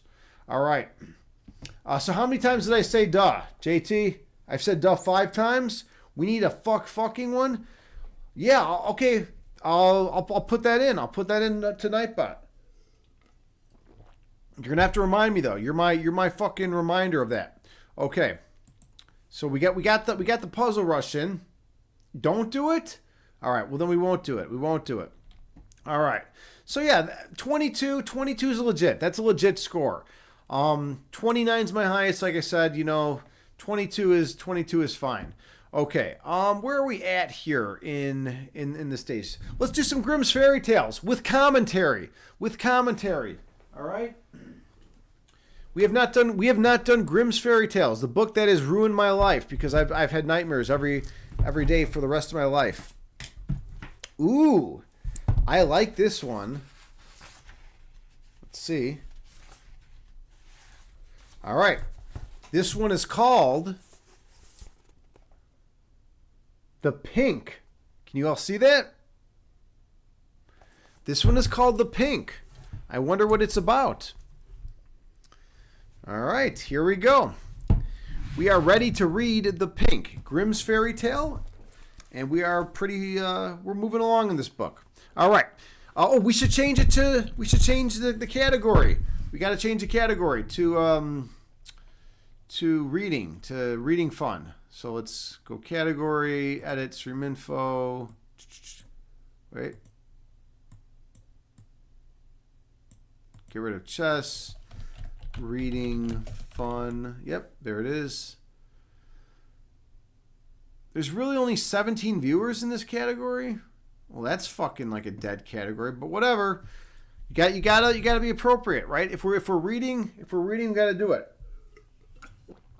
And by the way, everyone in the world says my interpretations and my readings are fucking the most entertaining shit they've ever seen in their life. So be ready.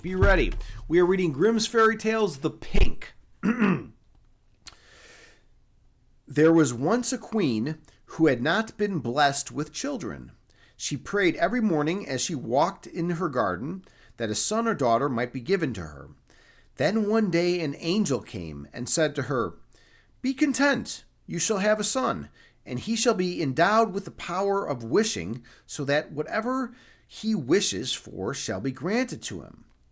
Wow, that's pretty fucking badass. I wish I had that power. My life's a fucking nightmare. All right, anyways.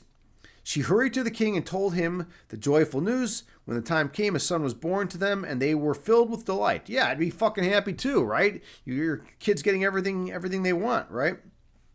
Every morning, the queen used to take her little son into the gardens where the wild animals were kept to bathe him in a clean, sparkling fountain. It happened one day when the child was a little older that as she sat with him on her lap, she fell asleep. All right, she's like not being a good mother. Well, fair enough.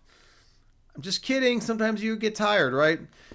Is this as sharp as it used to be? I feel like it's not as sharp as it used to be. Yeah, look at that. Ooh. I look so fucking good today. I'm looking good. I'd fuck myself. All right. Anyways. All right. Okay. Here, where are we at here? Let's see. The old cook who knew that the child had the power of wishing came by and stole it. The old cook stole? How the fuck do you even steal the power of wishing from someone? Does anyone know how to do that? How do you steal the power of wishing? For an old cook stole it? Like, where did this old cook learn how to do that? Like, that's not even a thing. Jesus Christ. How can you do that? Oh, by the way, yeah, so there's commands for Nightbots and there's commands for Stream Elements. I have two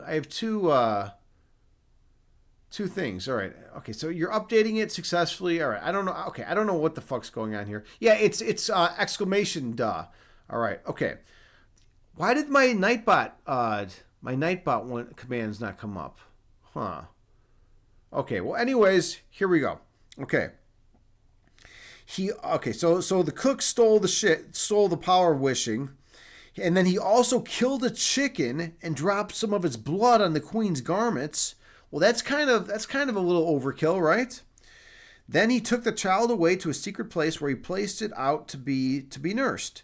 Then he First fucking mistake. This is the oldest fucking mistake that it's the oldest fucking trick in the book. You don't, if you're gonna actually pretend that the kid's dead, you actually kill the kid. You don't fucking go and like take him out like somewhere far away and say, oh, this kid is not gonna come back and like fucking, slay me, 20 years from now, right? Bad move. This fucking cook is pretty fucking badass because he knows how to steal the power of wishing, but he's not very smart, in other areas, right? Okay. So, let's see. Okay, then he ran back to the king and accused the queen of having allowed her child to be carried off by a wild animal. So now he's getting all on the defensive and is starting to accuse the queen, right?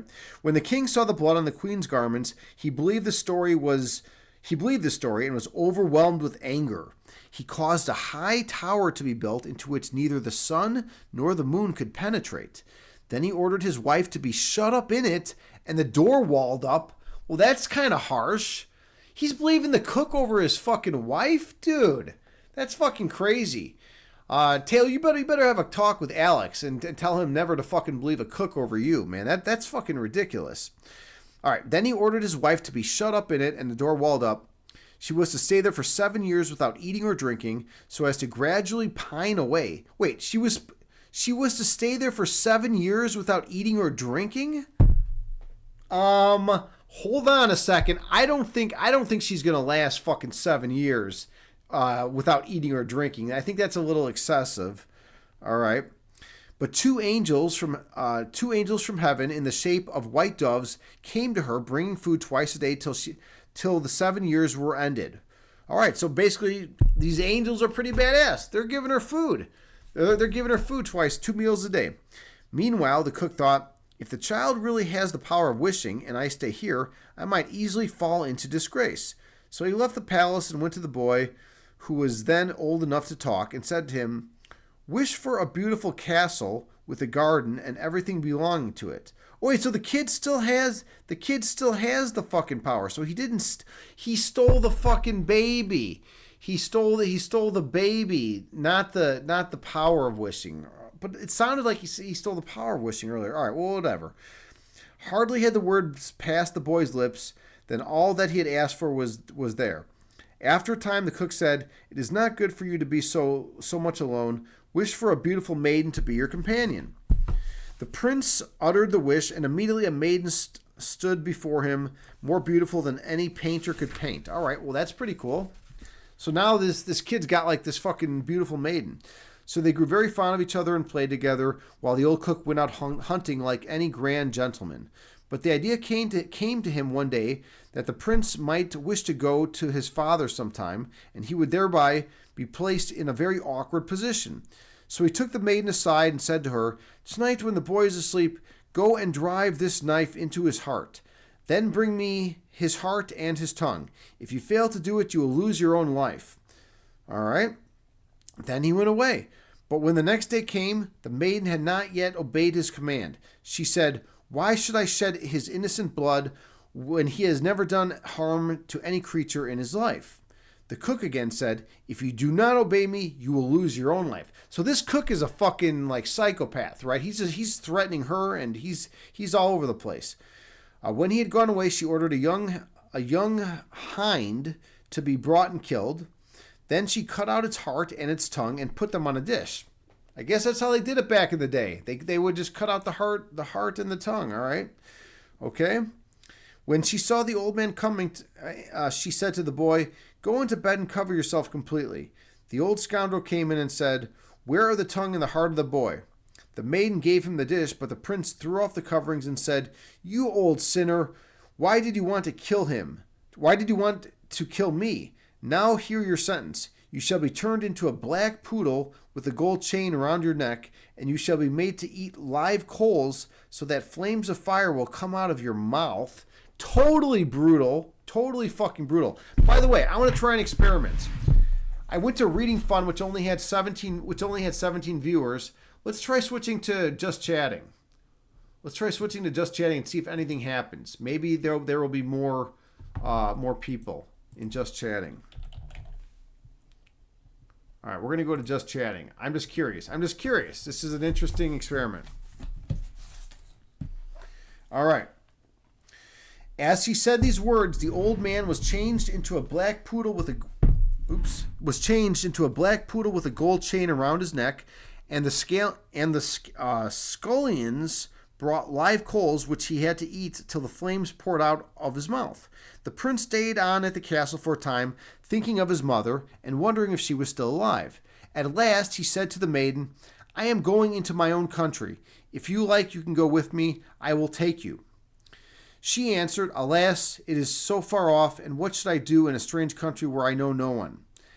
As she did not wish to go, and yet they could not bear to be parted, he changed her into a beautiful pink, which he took with him. Does anyone know what a beautiful pink is?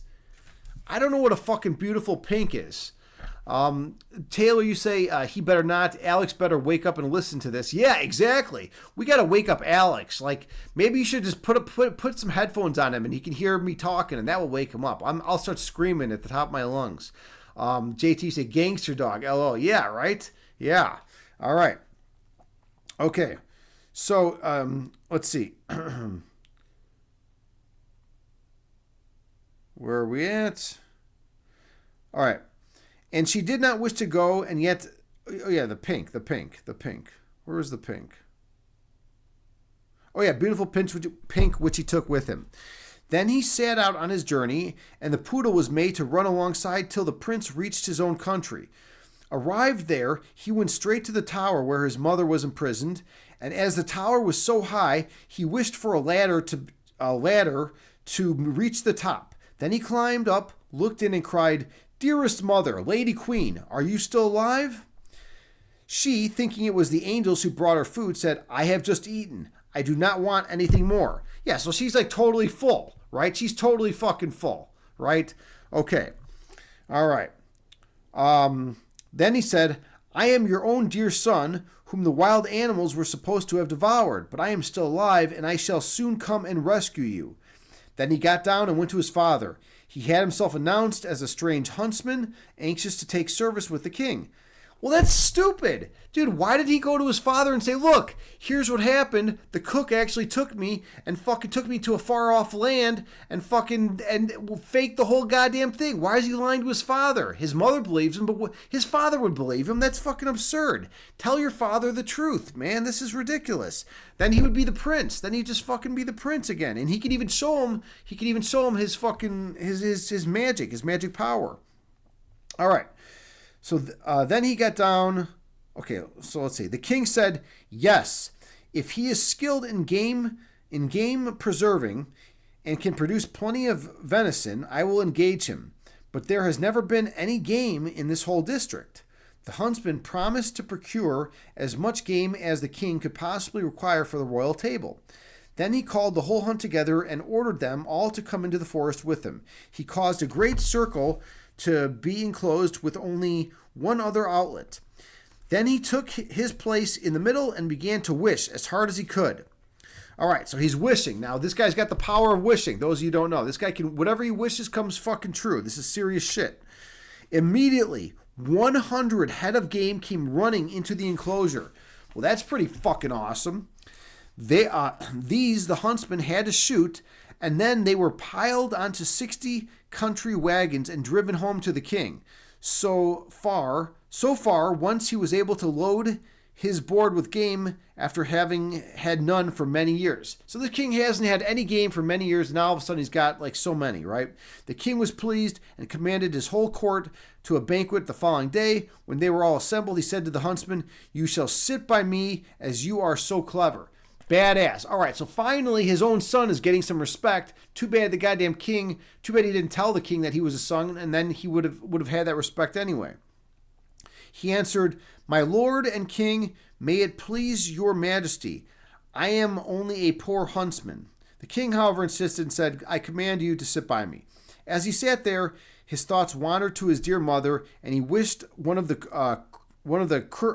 couriers would speak of her. Hardly had he wished it than the Lord High Marshal said, Your Majesty, we are all rejoicing here. How fares it with Her Majesty, the Queen? Is she still alive in the tower, or has she perished? But the king answered, She allowed my beloved son to be devoured by wild animals, and I do not wish to hear anything about her. Then the huntsman stood up and said, Gracious father, she is still alive, and I am her son.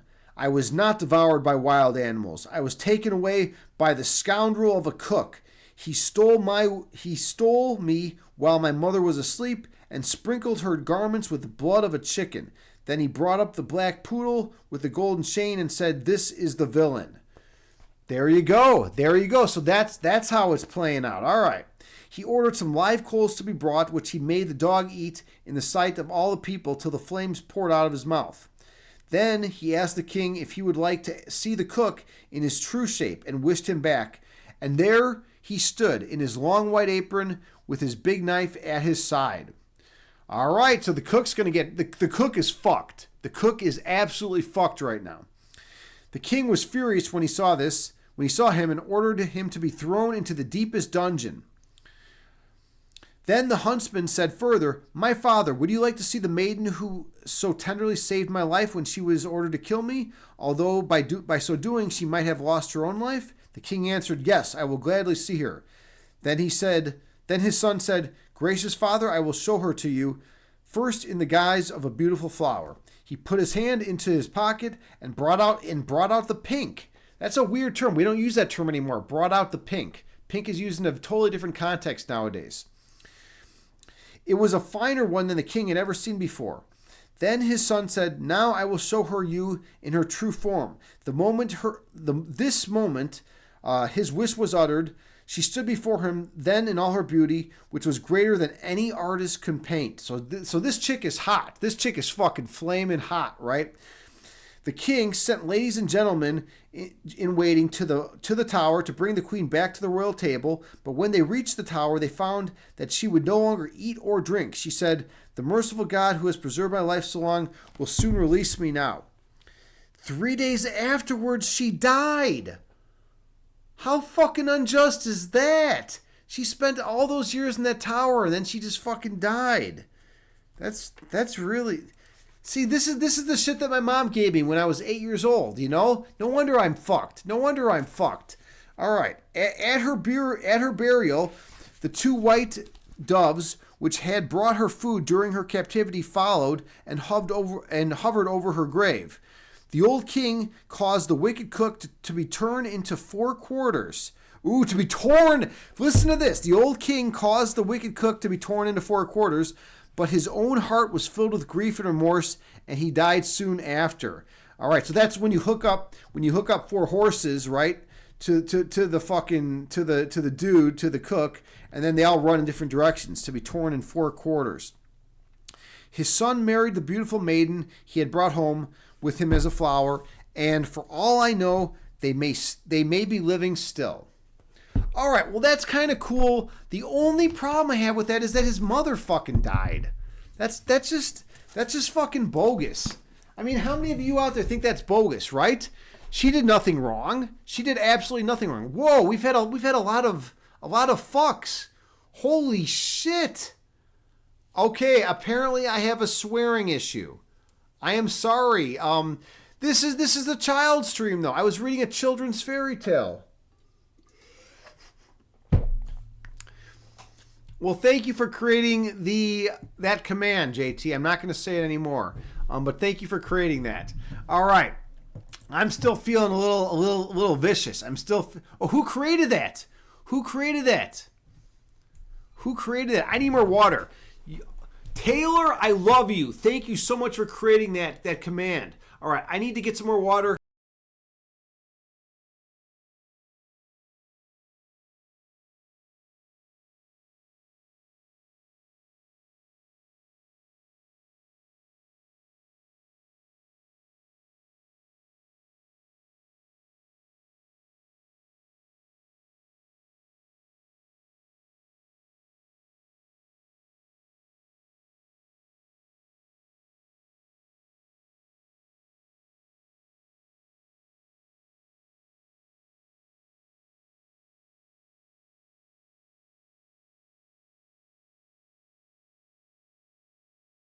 All right. Well, I really Taylor, you say JT take the credit. You're still trying to figure out why the other bot didn't work. Did you use Nightbot? Nightbot is the one. Nightbot is really the fucking is the king, right? I've been having all sorts of problems with Stream Elements. I don't know which bot you used, but if it was Nightbot, I understand why it worked. All right.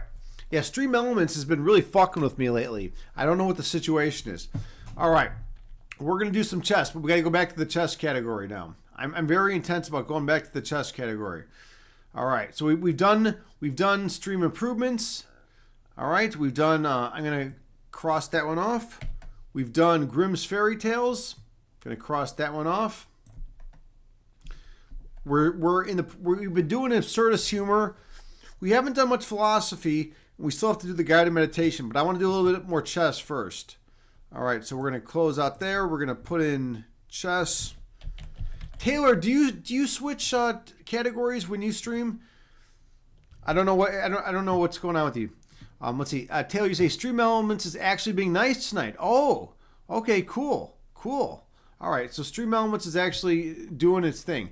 It's Nightbot that's being a gangster. All right, yeah. I mean, I figure if those two can get along, then they can finally get some shit working, you know. Because like everything was fucked up. I mean, I did not have Boom for a shit long of time, and even Boom is still a little tweaking, right? It still doesn't. It's still like I can't do a single emote. Boom. So if you do Boom and then just like a single emote, it will still all do all this shit, right? It won't do everything. It won't do a single emote. All right. So we're gonna play some chess on Lead Chess right now. Let me load all this up, and I'm gonna do some instructions while I play too. So this will be an anonymous game on Lead Chess. This guy could be a grandmaster. He could be a complete noob. All right. So. Oops, hold on a second. I gotta cancel out. That was too quick. All right. So we have this. We gotta go back here. Yeah, CJT, it's not doing what you want it to do, right? That's the fucking problem, right? That's the problem with the Boom print. I have to tweak it. I still have to tweak that shit. All right. So we got to go to display. Yeah, I know, but we're moving in the right direction. Okay, we got the Lead Chess going now. I need to move my camera though, so you can all see the timer. All right, you all have to be able to see the fucking timer. Camera. Wait, where's a good spot for this camera? Come on, camera, move. There we go. We'll just throw it over here for now. I think this is pretty reasonable. Okay. All right, we'll lock it into place. So there's my camera for now. Everyone can see me. We can still see the chat. Taylor, you say yeah when you switch games or chat and you change the name. Yeah, it's just kind of what streamers do, right? Okay, all right. So this is going to be a 10-minute game, and it's going to be instructive. So everyone here is going to be a better chess player after this. All right, just so you all know, you're all going to be a much better chess player after this lesson. Okay. Yeah, Taylor, you say exclamation command add fuck, and then the $ count fuck. Nice work. Yeah, fuck yeah. Oh, I just said it again. I just said it a couple times. All right, okay, all right. Anyways, here we go. Wish me luck. I'm gonna be playing some chess here, and you're all gonna be amazing chess players after watching this. By the way, can everyone see this? Everyone can see this, right? Hopefully everyone can see this shit. All right, if not, then just JT scream at me or something, and then we'll figure it out. Okay, we're good. All right, here we go. Okay, this is Sicilian defense, right? It's a good response to E4. All right, the most common response now is knight to F3. All right, so he's playing the closed Sicilian. All right, which is fine. All right, now he'll probably push. If he okay, so he's doing a weird line. This is not a standard line. It makes me wonder a little bit about this guy. All right, this is also a weird move too. Okay, so this guy's fucked. I have two pieces hitting the pawn. He's only got one defender. All right, I'm taking. He takes, I take. And And I pre-moved that. So immediately if he takes, my piece my bishop will automatically take. So yeah, he didn't even take. All right. So now the question is, do I take the knight or do I just defend it? In this situation, it's a close call. It's a close call. I'm going to take. I'm taking. Okay, take. And then develop the knight. I'm controlling a couple key central squares right now with my knight. I'm also looking to castle. All right, so we got this kind of idea. So now the question is, do I play d5 or do I just castle immediately? And this is always a question in this kind of position. I like the idea. Oh, okay, I have an idea. Yeah, I like this. I like this idea right here. Right off the bat, I'm looking at getting my bishop here, attacking the queen. My knight will be defending the bishop, right? And then he's got to scramble trying to find a good home for his queen. All right. Notice also I have two defenders on d5, so he can't break through there. Okay. So now I'm putting pressure on him. All right. So this guy is in a little bit of trouble. Right? He's got to find a new home for his queen. So he's got this idea. He's got this idea. Yeah, there. So he goes there. Okay, so now let's see what we're going to do. We're just simply going to castle. And I can argue right now that I am castled. I have all my minor pieces, which are bishops and knights, developed. I have a strong center. And I'm just completely winning this position. He's throwing a punch at my bishop. So I just, I'm going to retreat my bishop all the way here, actually. I want to reroute my bishop right here and then push out and then have my bishop on this diagonal. That's my plan. All right. He can't do much here. His queen's very offsides. And yeah, so now he's looking at castle king side. That's probably his next move. Okay, so now I do have ideas like this, and then he takes, and then I bring the rook over. But then it starts getting sloppy. It starts getting a little bit sloppy after that. Because I don't really have a good follow-up. So I'm simply going to, let's see, is there anything better? In chess, you don't want to just look for a good move, you want to look for a better move. Let me think about this again. Bam, take. I have this kind of idea. But then he just moves his queen. No, we're not gonna get too fancy. I don't want to get too fucking fancy here. That's one problem I have. Sometimes I get a little too fancy. All right. So we're gonna get this bishop to develop to a very nice diagonal. Once this pawn pushes up, we're gonna have a nice diagonal. All right, okay. So this queen is knowing he's looking at pushing through here and breaking through and trying to create some attacking ideas here. So first things first, I want to activate my rook, just like this. All right, now I can get this push in no problem and throw a punch at the queen. All right, it's all looking good right now. Now he's got to find a new home for the queen. All right, it's not your best option, buddy. Just so you know. Okay, so now here, I can actually do something pretty fucking badass. I can actually just throw a punch at the queen like this. And now he's got to find a new home for the queen. I'm gaining space, and I'm stopping this threat. He can't take because I'm on the queen. And now I can throw another punch at the queen. I'm just fucking going after his queen. I'm like, all right, fucker, you bring your queen out early, you're gonna pay. That's my line of thought right now. Oh, he's sacking. He's sacking. All right, let's see if he's got it. He might have something here. We will see. Let's see. I got to make a good move though. Yep, we're in. We're all in. We're all in here. Okay, so now I'm looking at developing retreating my knight, throwing a punch at the queen. Also, this queen's hitting here. Remember, he just sacked a piece. If you sack a piece, you're in a little bit of trouble. All right. Now he wants to play this. I don't want to because of the pin. Right. If I don't respond to it, then he plays this. The bishop's pinned to the king, and I lose the bishop. So here, I simply sidestep it. Well, no. I want the fucking queens off. I want queens off right now. So right here. And now he takes I take, and we're good. And we're all good. Okay, so he's doing that. That doesn't do anything. I actually can just snag this pawn for free. No, I can't. I take, he takes. I cannot recapture because of the pin on the king, right? So she's trying to set me up for a little trick. So all I need to do in this situation is simply retreat the bishop right down here.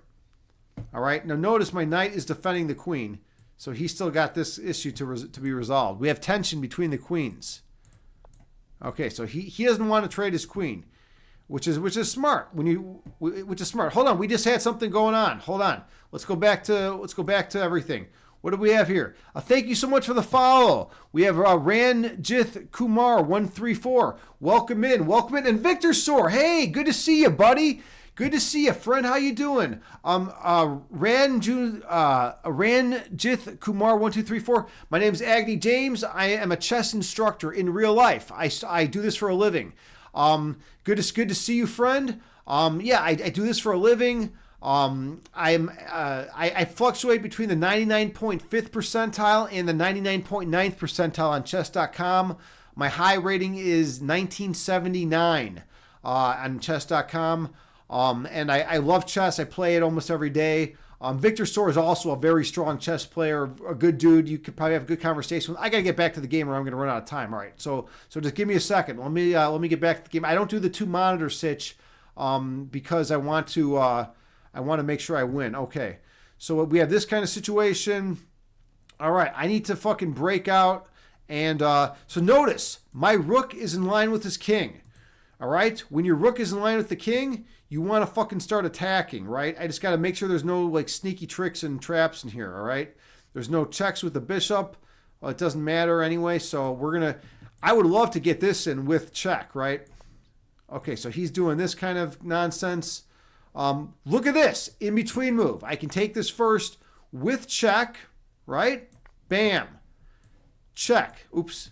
Check. Now he's in check. He's got to respond to the check first. All right. That's called an in-between move. It's very important to know in-between moves in chess.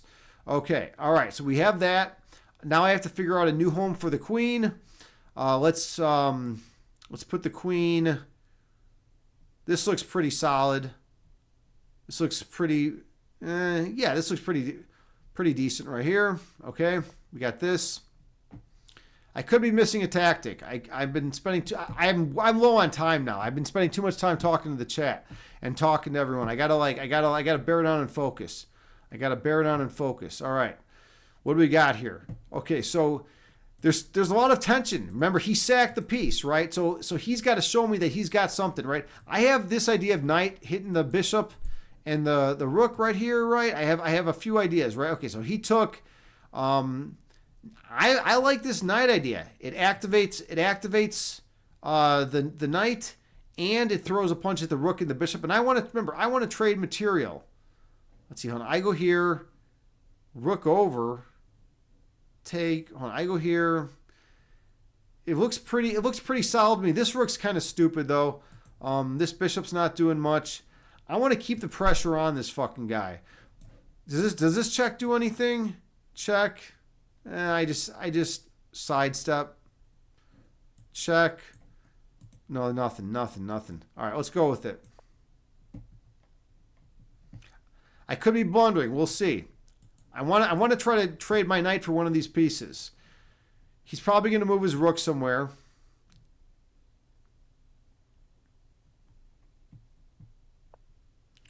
Okay, so he went in with this check, right? I accounted for that. Now I could take it with the pawn, with the knight, but that's not my style. It's not. Victor Soar will agree with me that would probably be a weak move to just take it with the knight. I want to grab one of these pieces. Okay. All right. Now this is kind of interesting. He's throwing the check in here. He's got the in-betweener, right? So I have to be a little bit careful. Okay. A good move here might be to just play rook here, block the check, and then swing the other rook over to e8. I think this is kind of legit, right? I don't see any issues with this right now. Everything looks covered. Okay, let's try this out. Oh, here would have been. Oh no, I can't because of the bishop. All right, well, whatever. He wants to fucking trade. He wants to fucking trade. Whatever. We got this. He's gonna pile up. He's gonna fucking pile up. Wait a minute. Take. No, we can't. We gotta go. We gotta go ahead with this. We gotta go ahead with this. I'm in a pin. This is kind of it's a little bit annoying, but as soon as I can move this knight, I'll be out of the pin. All right. So we have this kind of idea. He's attacking the queen, right? Obviously. All right. Okay. Now this is a cool, very cool fucking idea. Very cool idea. From what I can tell, at least from my understanding, from my chess player understanding. All right. So we got this. No checks. Everything looks good. I'm threatening to come up here, attacking the king, and then all of a sudden forcing the king to one of these squares. All right, so he takes here. Should I throw the check in first is the question. I like it. I think this is solid. Victor Sor, what do you think? Solid? Because I'm gonna be taking with check. Yeah, take with check. I just got to be careful about my back rank. If this fucking pawn... oh, fuck! No! I mouse slipped. This is what I... Holy shit, I fucking mouse slipped. Oh, my God. I might have just become the luckiest fucking man on the planet. I just fucking mouse slipped. Holy fucking shit. He can take my goddamn queen. But I can take his queen. Fuck. All right, now we got to scramble. And I gotta focus. I can't talk anymore. I keep saying that, but I can't talk anymore. We gotta fucking, oh man, he's got this. He's got this. I'm in check. He's gonna win my fucking queen. Fuck! That's really fucking disheartening. I just fucking mouse slipped. I have 1 minute. Oh, okay. How can I do anything here? Can I do anything here? Anything at all. This is so fucking sad. Take with check. Oh, I can't. Let's block. I at least get the knight out of it. Fuck. Oh. A completely winning fucking position. Completely fucking winning position. That just goes to show you can't fucking talk all the time when you're playing. I'm dead on time. I'm just fucking mouse slipping all over the fucking place. We got this. We got a skewer. I just have no time. I have no fucking time. Fuck. Oh! Killed me, man. Killed me. All right, let's go back. Let's go fucking back to OBS. Yeah. Fuck. All right, could you guys see that, by the way? Because when I come back here, I can never tell if you guys can see that. Oh, man, that was fucking really depressing. That was really depressing. Really depressing that I fucking lost that shit. I had the guy fucking beat. I goddamn mouse slip, man. I fucking mouse slipped on that shit. It's fucking tough streaming and trying to teach and fucking play. All right, well, you know what? I'm on a fucking I'm on a chess binge now. I'm pissed. I'm gonna fucking show you some dominant fucking chess. Victor Sor, man, how you been? By the way, it's good to see you. It's good to see you, Victor Sor. Let's see, Ranjith Kumar. You see, only 158 on chess.com. You don't play elite chess. You play with it and bots only because you're scared because they're playing fast. Honestly, you love your beard. Hey, thanks, man. I appreciate that. Super nice compliment. Welcome in. I appreciate you. If you like what you see, drop me a follow. We have a good community here. Everything's fucking great here. I get intense, and we also do meditation too. I don't know if you've ever meditated before. We do meditation. I also have a master's in analytic philosophy. We do philosophy streams here on Twitch as well. We got done reading Grimm's fairy tales. We do all sorts of stuff. We have a good time. Basically, we have a good time here, and I'll give you a lesson sometime, man. I like to make things instructive here. Victor, so you've been well? Good. I'm glad to hear, man. All right, now I am slightly tilted because of what just happened. that atrocity. Fucking atrocity. Alright, so I have to fucking fuck with this because it's like, it likes to fuck with me here. We got to go back here. We got to come over here. Puzzle Rush here. And now I should be able to go back here. You all can see it. All right, I'm gonna fucking win a goddamn game right now. This is getting ridiculous. Taylor, you say you got 2 bots going. Hello, mod. Yeah, Taylor, I love that you're a mod now. I love that you're a mod. I got you, Victor Sword, JT. I mean, I got the crew here today. By the way, at the end, yeah, if I wasn't down on time and then there's that checkmate, I couldn't see it. Yeah, fuck, 31 seconds. All right, I'm just gonna fucking demolish this next guy. All right, here we go. Wish me luck.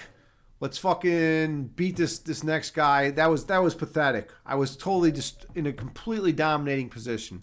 All right, here we go. Queen's pawn, d4, Queen's Gambit. Queen's Gambit declined. Now it's accepted. Correct move for the engine is this. So this is what we'll play. All right, just take. This guy's moving real fucking quick. I don't know. Something's a little sus about this guy. Sometimes you get the feeling that they just don't know what the fuck they're doing. If I take, he takes, right? So we're just gonna keep it simple. He takes, I take, right? I'm gonna castle. Once I castle, then I'll try some other shit. Like, look at this. This is super weakening. His light squares are on. You know what? I probably should have come right here. Yeah, I missed it. Maybe now. Bam. What does he got? No, he's got this kind of stupid shit. All right.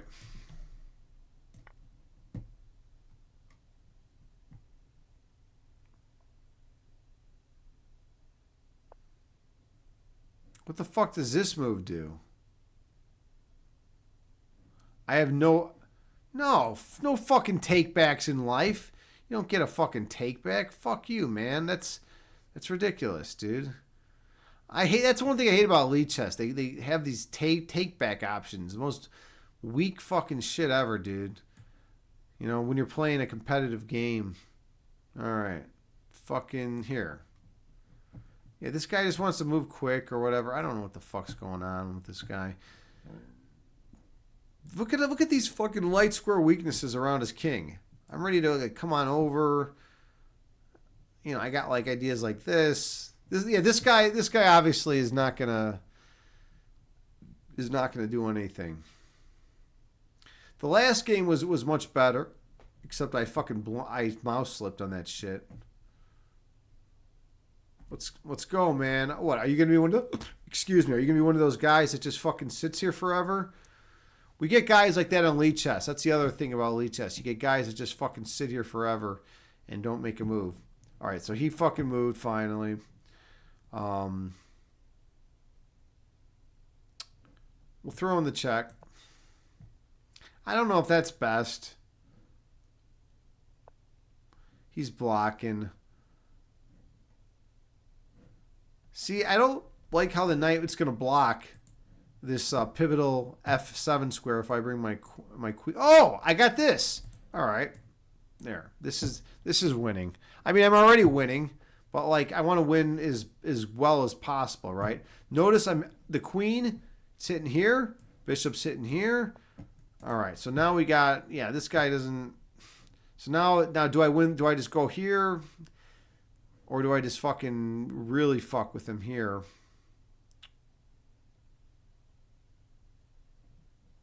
Huh. I can make him go uncastled. Here, we'll just make him fucking go uncastled. All right, he left. Yeah, this is fucking GG. He left. So 30 seconds. 30 seconds. We call it. Okay, and that's how it goes. That's how it goes. Let's see. Victor, sir, you say, yup, you get that thing all the time. LHS, they don't know what the fuck they're doing. Energy. I think you mean anyway. Yeah, exactly, right? Yeah, like this guy doesn't know. He doesn't know anything about what's going on, right? But you know what? That's fine. He's learning the game, right? You know, he's got a fucking tough opponent, right? So it's like obviously, you know, here, let's claim victory, and then Okay. All right. And I think we're still good here. Cool. So we're going to play another one because that was like not a fulfilling game.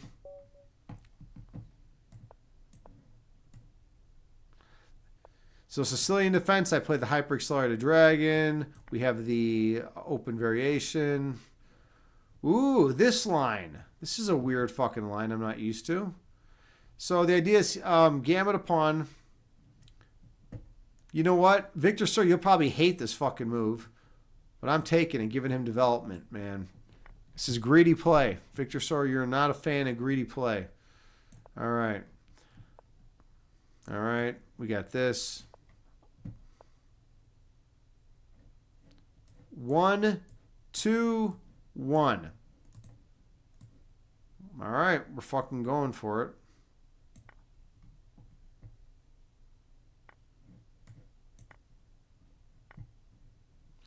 Oh, this guy's going for this kind of crap? No. Cheap gimmicks aren't gonna. Whoa, whoa, whoa, whoa. Hold on, hold on, hold on. Holy fucking shit. I've never seen this fucking line. Wow. Wow. And I'm talking about cheap gimmicks. This guy is super cheap gimmick. I have never seen this fucking variation. Wow. I'm in awe. I'm in awe. This guy had me down very, very fucking well. Okay, now I gotta scramble. All right, let's see if I can come back. He's gonna win the bishop. Oh, he's probably gonna play bishop here. Yep. Ugh. All right. Yeah, this is a loss. This is a fucking loss. We're just gonna have mass trades now.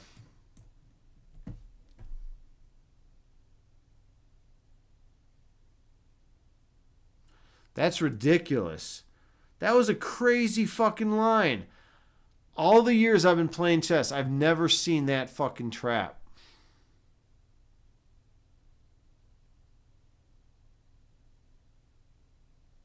You gotta take, man. I mean, just simplify. Like, well, what else do you got? You know.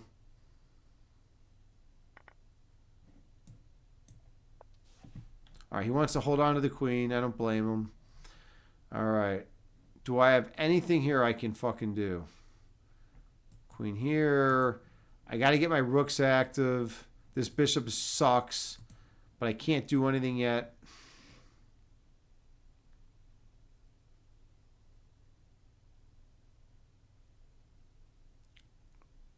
Knight's looking to hop in here, attack the queen. Yeah, this is very, very problematic. I need to get my pieces active, but at the same time, this is such a fucking passive move to make. It's so ugly, but I need to get my light square bishop deployed.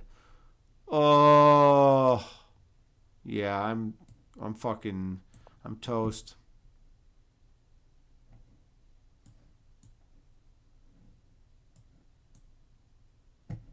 Maybe this kind of shit. I gotta create some threats. The problem is I don't have a dark square bishop or a knight to challenge this queen. That's the fucking problem. By the way, if he moves his knight, I mean, I always could like. All right, so he's going in for that. All right, let's go with this. Throw a punch at the fucking rook. Now at least I can like. Oh, I can't even because of the pin. Yuck. Well, do I really have to play this pathetic move?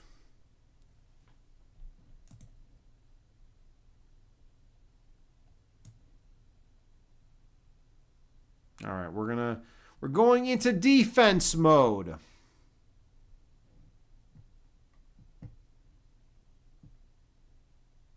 I can't believe that fucking trap that he played.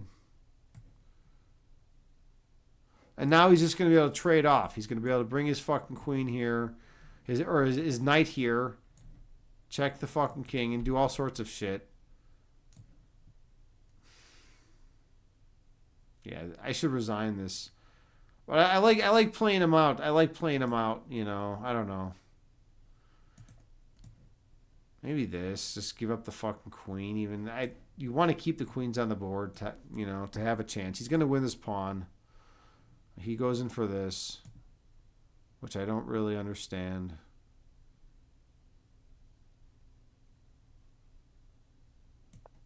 He's got this knight idea. Check. Oh, he wants to hop the knight in here.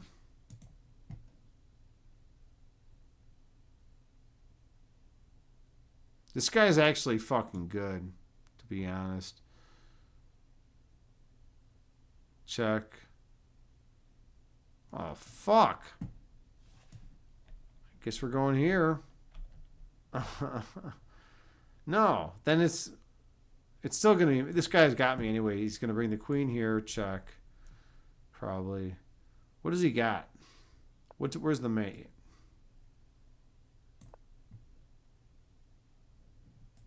He's got that. Force a queen exchange. He really wants to fucking... Oh, I don't want that. But I don't think I have a choice, right? I have this. Then he just takes the other pawn.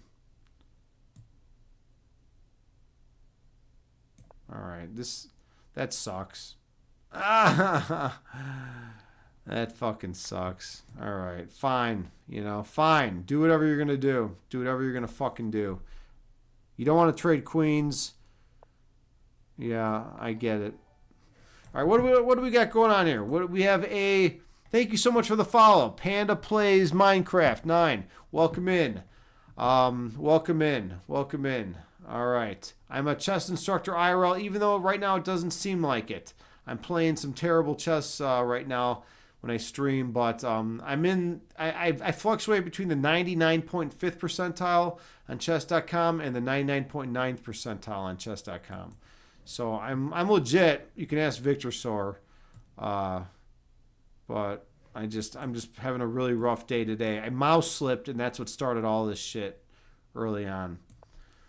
And then this game was just fucking trash. I fell for some cheese. All right, now I'm gonna fucking fall for discoveries.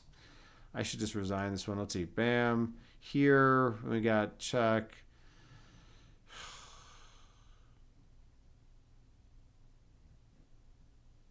So this is literally, and then he just wins the queen. Yeah, this is resign time. I want to see something about this. Let's go to analysis board. Hold on a second.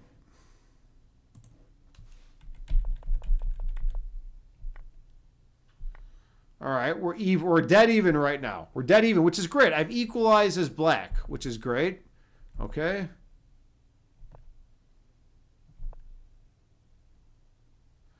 Knight to h6. Really? Why not? Oh, because of... Yeah, and then... This is crazy. It looks like I can just win the fucking pawn. Look at that fucking idea. And that's so fucking beautiful. That's so fucking beautiful. Wow. I'm impressed. I've never seen that. It's an only move, I've never seen that. I've never seen that in my whole fucking life. And I play this opening all the time. Yeah, and then there's nothing I can do after that. All right. Pretty cool. Oops. Let's do another one. Create a game. All right. So anyways, let's get back to chat. All right, so yeah, everyone welcome in. Yeah, I said fuck again. I've been saying it a lot. We're at 19 times. Panda Plays Minecraft. Yeah, we can play. Victor Sir, you say it would be beautiful if it wasn't the case that white is not just another typical overly aggressive player throwing garbage at the wall until it sticks. Yeah, I mean, and here's the thing. Here's the thing. I'm so used to shitty players on Lichess that I just think that everyone fucking on Lichess sucks. And I don't give anyone credit, even though there are legitimately some really good fucking players on Lichess.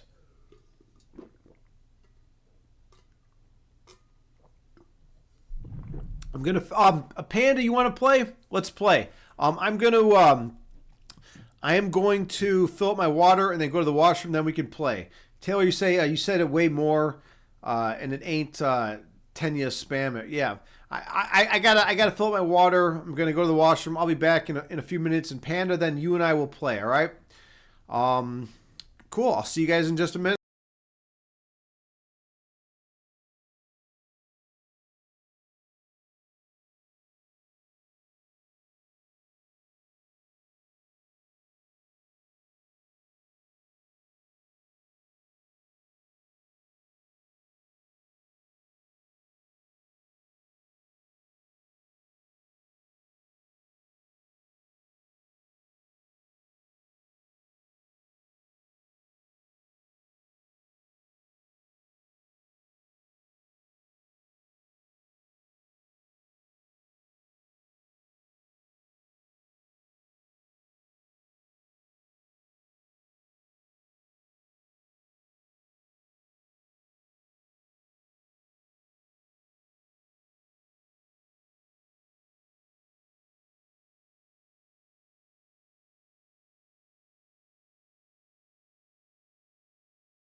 All right, we are back. We are ready to go. By the way, in my beverage, I added.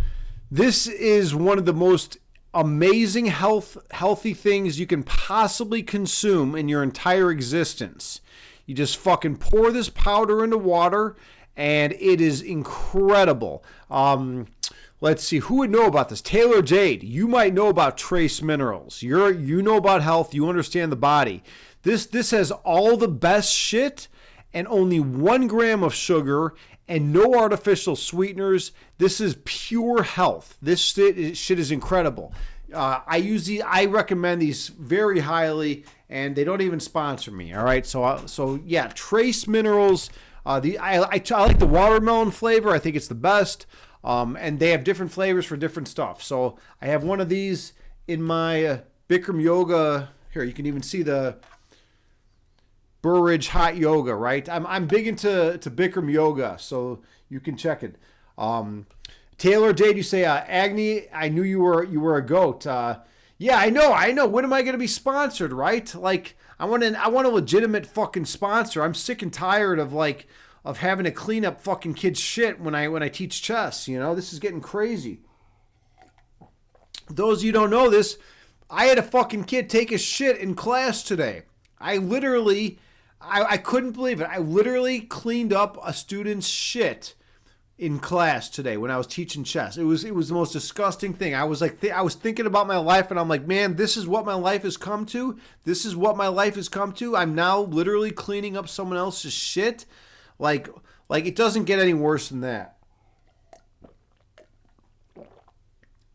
Oh, Victor, sorry, you didn't hear the story. Yeah, so I'm teaching a class, 12 students in the class. This one kid, I've had him in like multiple sessions. He's just, he was acting off. He was acting really weird today. Like, I didn't know what was going on, but during his game, he was acting weird. The dude, it was for the top board, right? It was whoever won this game was going to get first place in the tournament. It was the top tournament board, right? And this dude, he was playing weird. He was winning initially, but then he lost it. And I walked by there and it smelled like a fart, right? So I was like, okay, well, whatever, like that's, kids fart, right? Whatever. And the kid's like, 8 or 9 years old, right? And I was like, whatever. So then I walked around and I was paying more attention to the younger kids who were having a difficulty with like some of the basics, and I was giving more tips and stuff like that, right? So I was letting the 2 big dogs fight it off, right? After class, I was cleaning everything up, and I went over by where the kids were sitting, and where that one kid was sitting, there was a fucking piece of shit on the ground. And by the way, it's 30 degrees Fahrenheit in Chicago right now. So that means he was wearing long pants. That means a fucking piece of shit fucking must have come out of him and went down his pant leg and fallen off onto the fucking ground. How disgusting is that? And then I went to go get the janitor, and the janitor had already left for the day. The janitor had already left because it was 5:30. So I had to go up to the front office staff, and I'm like, hey, front office lady who's 75 and 400 pounds, and has health problems. Like, I have this situation, and then obviously I'm not going to make her fucking clean it up because, she's, old and, decrepit and, it's just... So, she gave me 2 gym towels and some antiseptic spray, and some gloves. At least she got me the gloves, And so I went in there and I had to fucking clean it up, and I just threw those gym towels in the fucking garbage can. It was so disgusting. Can you imagine that? I'm a fucking adult male, and I'm, having to clean up, some kid's shit at fucking work like that. I've been teaching chess since 2011. How many years is that? What are we in 2024? That's fucking 13 years. I've never had to do that. That's insane. That's fucking insane. And then to think about it, that kid went home and he probably had shit on the inside of his pant legs and shit like that. Let's see. Where else are we at? Taylor, you say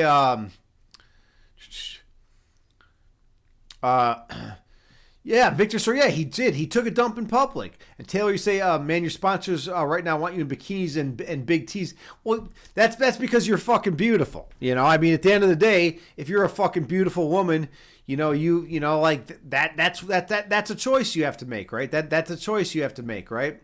Okay, and then Victor, sorry, you say, what the fuck? How old is he? Yeah, he's 8 or 9, dude. When you're 8 or 9, man, I'm not liking that. I don't know if he was scared from the game and takes a shit, but who the fuck does that? Let's see. Taylor, you say, I'll take. Hold on a second. Why is that pinned? I'll take that over the poo. Yeah, exactly right. Too damn old. Exactly. 8, 10, too old. It was. I don't know if it was intentional or what. Victor, so you say that's like a police charge at his age. I know, right? Like I was fucking. I mean, that's disgusting. It's fucking grotesque shit, right? That's completely grotesque. Taylor, you said, like I said, I'm calling somebody. Victor Sir said, seriously, don't let him get with it. See, here's the problem. I don't know with 100% certainty that it was intentional. I don't know, you know? It's one of those things where, like, if it's not intentional, I'm going to look like the biggest dick in the world, you know? But if it was intentional, it's like, dude, you know, like, I'll let karma take care of that one. And Victor, so you say, fuck that kid's behavior, make him face consequences. What if it was an accident, though? Like, what if this kid's got, like, you know, like, people have, like, what, colostomy bags or something? I don't know. Like, what if, like, he has a colostomy bag and it, like, tore open? And then, like, I'm, like, fucking making a big deal of it. I don't fucking know, you know? Like, it was a very tough decision, though. I will say that. A Panda plays Minecraft. This is the USA. The USA. By the way, where are you from, Panda? Where are you from? I didn't ask you that yet. And Taylor, you're saying call the parents? Yeah, right. I mean, at this point, I just want to forget about it.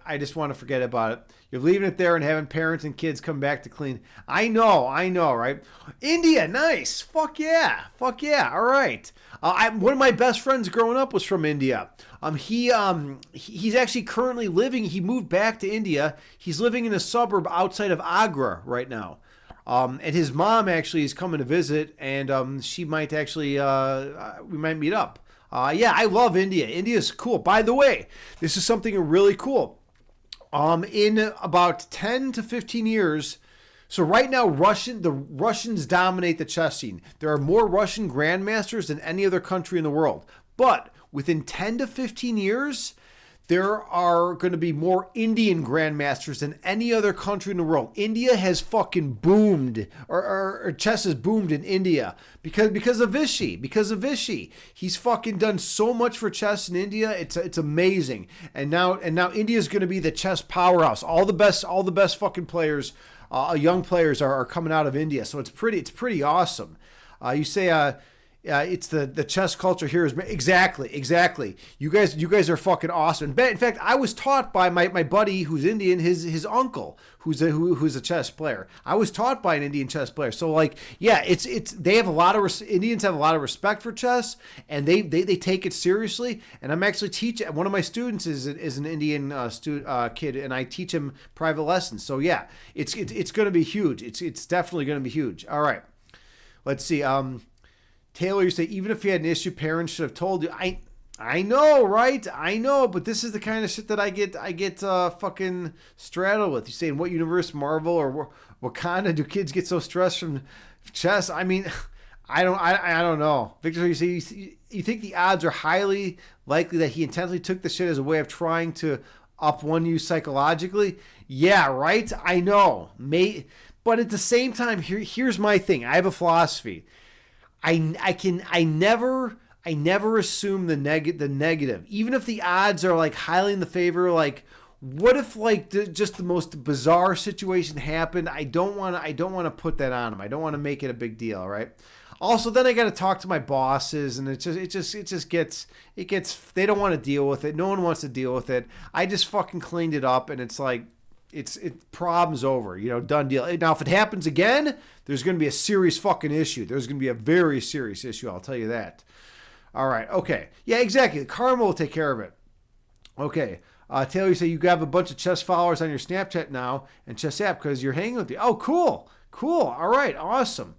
Okay, let's see. Panda, we got to play. Every kid is like minimum 1,500 at chess, so it's hard to win even at school. Yeah, I know. You have so many strong players. Okay, Panda, let's play some chess. Do you have a Elite Chess? Do you have a Elite Chess account? Because I want to play on Elite Chess. Okay, well, We can do. You do have a Lee Chess account. Okay. What's your Lee Chess? What's your Lee Chess account? Because I want to be able to do take back moves because I think it'll be more instructive if you make a move that's okay. Super. Oh, I like that. I like the name. Yes. All right. Let me copy and paste that. All right. Control C. There we go. Okay. So, all right. So we got that, and then let me go into Lee Chess. Give me 1 second here.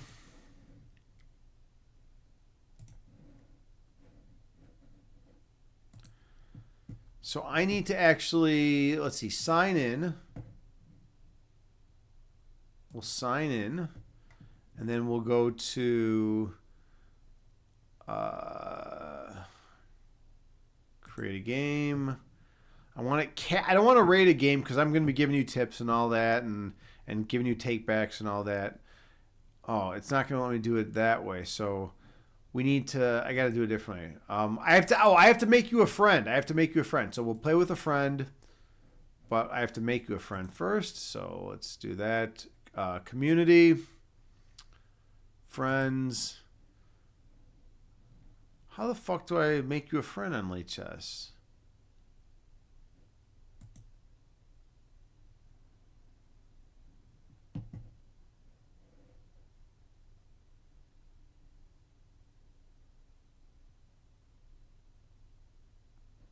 Let's see, settings, biography, location. That doesn't do it. Display. PC animation, no. This is fucking ridiculous. Why is it making it so hard to do this? Community, players. There we go. Okay. We should just be able to go to players and all right, let me see if you know how to do it. Because I usually use chess.com. I usually use chess.com. Do you know how to go into play with a friend and upload the link. Okay, go into play with a friend and upload the link. All right, let's go with that. Okay, so all right. On Twitch. All right. So well, hold on. Can't you just send me the fucking here?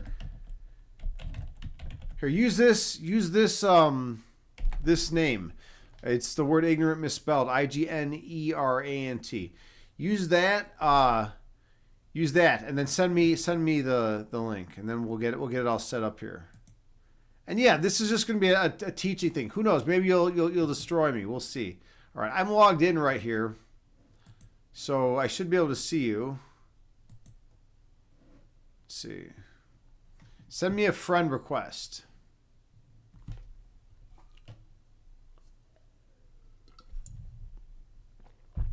All right, let's go back to... I'm not seeing it. We need to go to display. Oh, no. I get to do one of these fuckers again. They like to mess with me here. So then we got to go down, and then we got to go over here, and then we go to, oh, it still doesn't want to do it, so we do this.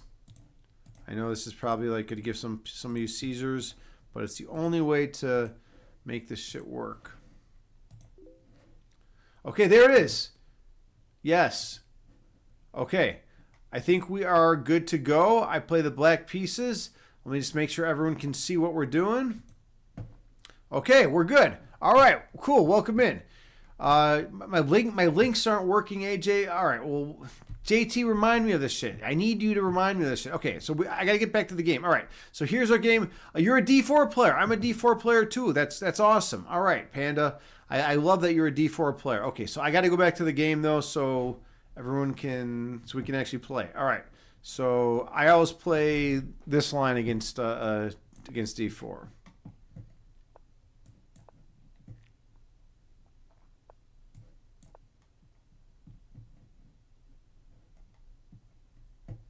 Yeah, so far you're playing. You know this line. You know this line. All right. Actually, I think here it's better to. I think the computer what says knight C6 is best. But let's go on with this. Let's go on with this idea. I like this. This is kind of a weird idea, but you're playing perfect right now, by the way. Take, take. All right. Now here, let's see. What are we looking at right here? I could opt for development, and that's just what I'm gonna do. Nothing. Well, hold on. I have this weird line I play. This is kind of an offbeat opening, but I like this. I like this line. Some of you might be thinking, well, why is he playing this line, right? Well, notice my pawns are on light squares. This bishop is called the bad bishop. In the French, this is kind of like a French defense structure, right? So now I'm able to trade my bad bishop for his good bishop, and I actually gain an advantage there. All right, so that's kind of key. It's kind of key. All right, so we have So you moved your king, so you no longer have castling rights. I just need to get developed. You're way ahead in development, but I have you moved your king and yeah, okay. Kings, your rooks are connected though. That's nice. I like that move. Notice how the rooks are all connected, right, with one another. So that's solid. Yeah, you know the game, man. This is cool. This is fun that we're playing. All right. So we got this kind of idea. Notice the rook's tied down to the A2 pawn, right, temporarily. These ideas could happen eventually. I'm not taking here because I'm not a fan of these double isolated pawns. If he takes, I take, I can repair my structure. Okay, yeah, not bad, not bad. Activate the rook. I need to activate my bishop. And I think everything is going to be okay. We'll see, though.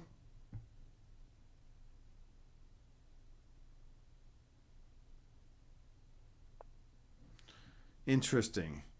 All right, push down on the side. I could go after the dark square bishop, but I don't want to. Oh, fuck! Another mouse slip! What am I doing with the arrows? Holy fucking shit. Jesus Christ. I'm mouse slipping everywhere. I can't do arrows. I can't fucking do arrows, apparently. Holy fucking shit. Mouse slipping everywhere. All right, I got to stop with the arrows. Apparently, I have not developed the ability to do an arrow. All right, hold on. Let's try to refocus. Let's get some semblance of order here. There's that. It kind of ties down everything. And then there's this. I got to stop mouse slipping, man. I keep mouse slipping. Let's go over here.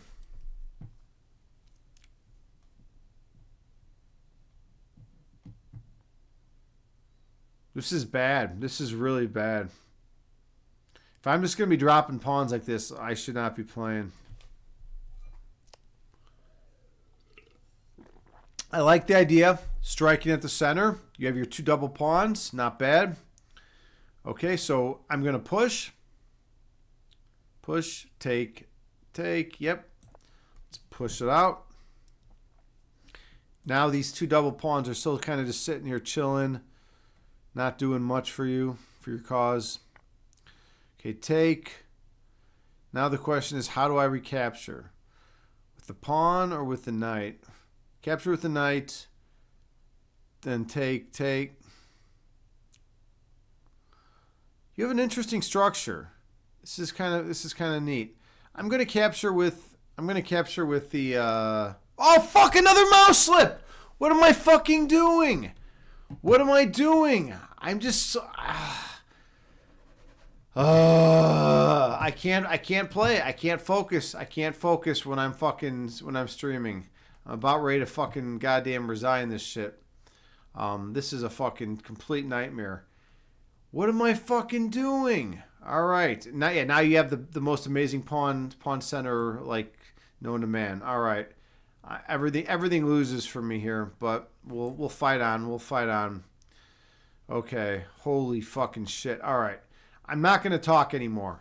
I'm not talking anymore because this is just unbearable.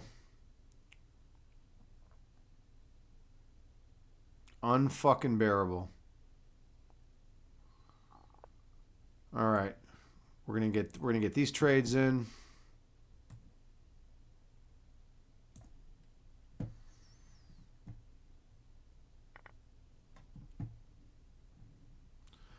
This is really disheartening.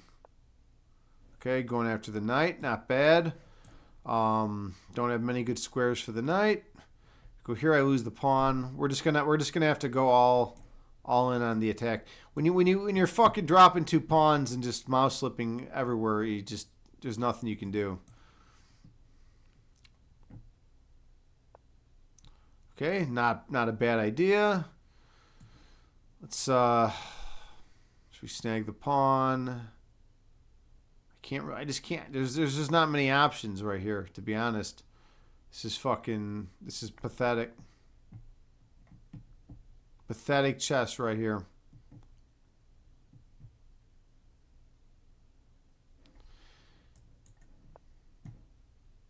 All right.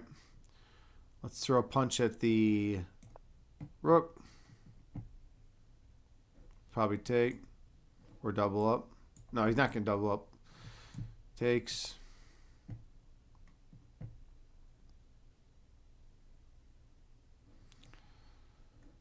Yeah, look at this crazy pawn center you got here. This is wild. When I do arrows, I mouse slip for some reason. All right, so now this is all even getting worse. Take. What about this site? No, it doesn't quite work. Because then hold on. Take. All right, we're gonna go wild. Well, hold on. Kind of like this. I'm only down a pawn. If he wants to get rid of his dark square bishop, let's go with it. He'll get a pawn back here. Take. Oops. Yeah, I'm just sloppy. I'm sloppy with the mouse. I need better mouse control. All right, if we do that, then he's got knight here. Well, hold on. What about this idea? Sure, this pawn's going to fall, but I have a couple ideas. Mostly involve piece activity.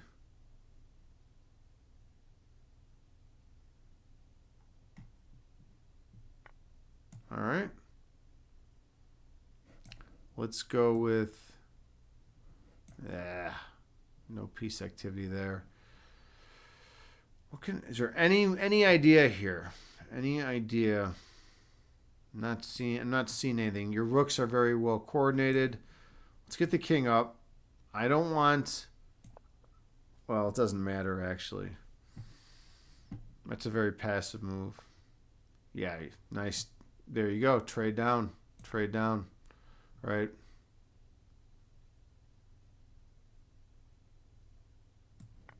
Okay, we're gonna swing the rook down over here now.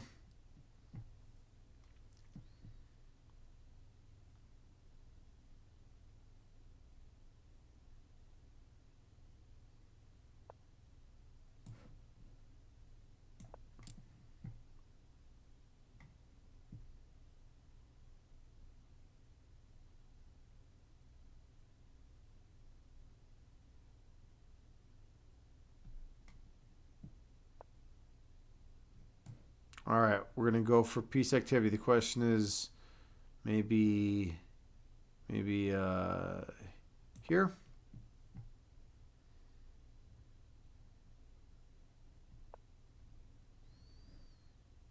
All right.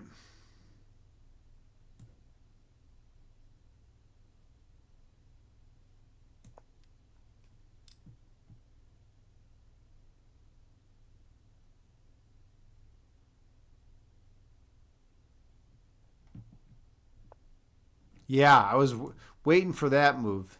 That's an important move to get off. And now I'm in serious, serious trouble. Check. I have this check. I don't really, because then you get that. Alright, I guess we're coming here. This is bad on every level. Yep, I can't even defend that. Got this check.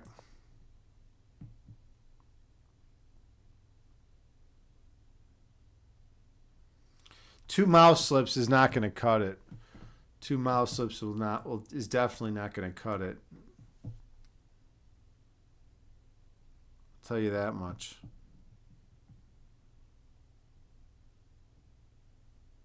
You're playing a good game. You're playing solid. All right. Let's Oh yeah, this is just this is resign time. This is definitely getting to resign time.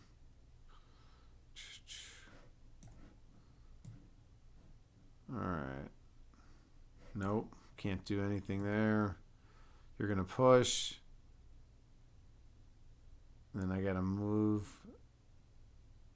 Oh no, you push, I take the rook. Everyone can still see this. Yeah, this is getting really bad. This is JT, I can't find my comm. I cannot find my comm. I'm cleaning up shit off the floor. You know, that's like my new fucking job. All right. This is just over. So fucking bad. All right. We're just going to throw the check in. These pawns are going to be marching. It's too much. Victor Sor knows that there's nothing here. Okay. Try to make something happen. No, there's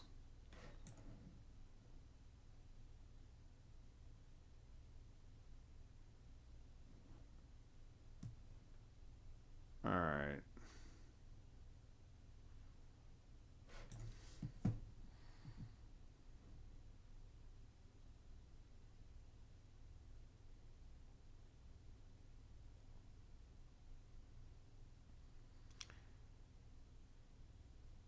Yeah, this is fucking no. This is impossible.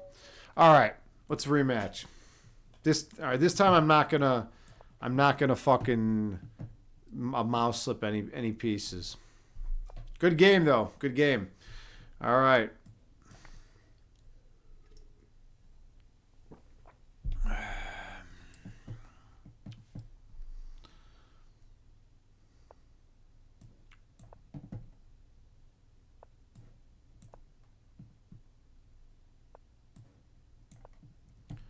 The England Gambit.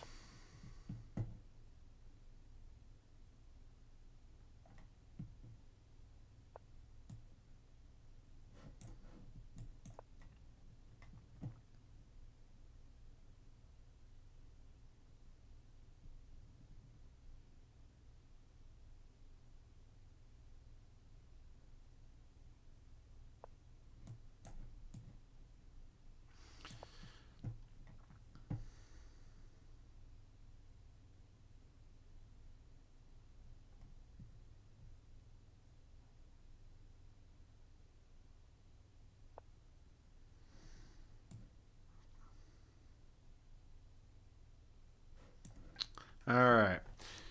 Let's see. Let's think about this line.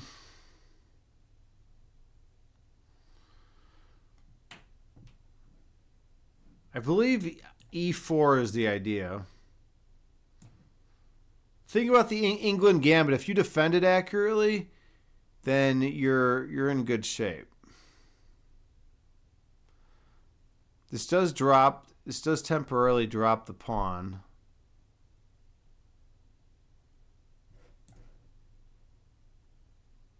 But was there something else?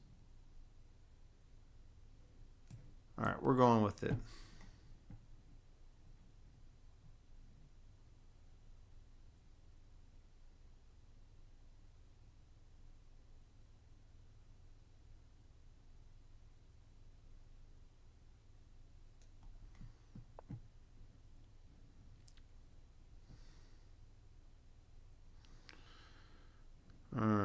So if I take, he gets development. All right, what is the move here? I think this is the idea.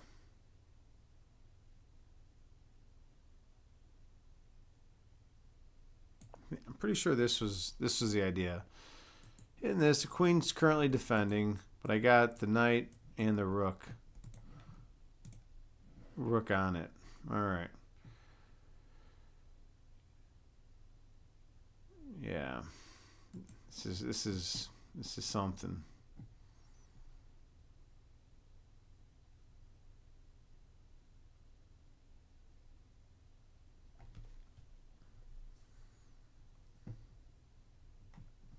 Well, I haven't mouse slipped this game. I have not mouse slipped this game, which is absolutely a major improvement.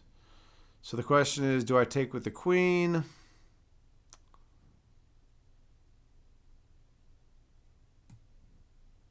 Do I take with the queen? Or do I take with the knight? We're going to take with the queen.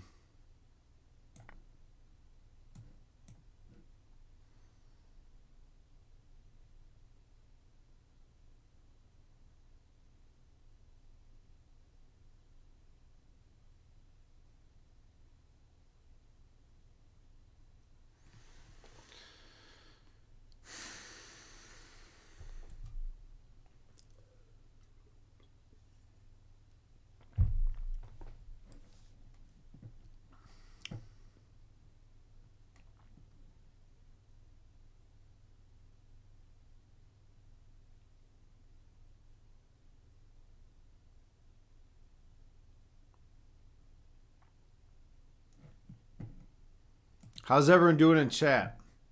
Pretty good? All right. Good. Good to hear. Good to hear. Okay, so he took there, which I believe is a mistake because of this. All right. I mean, sure, he does have checking ideas, but I can always block, right? I believe this is a mistake. Is there any reason why it would not be a mistake? No. We're going for this. Check.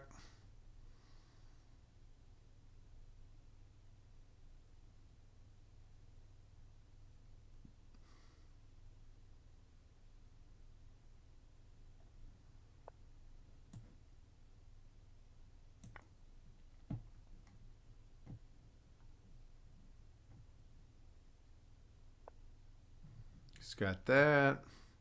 Let's see if he wants to trade queens.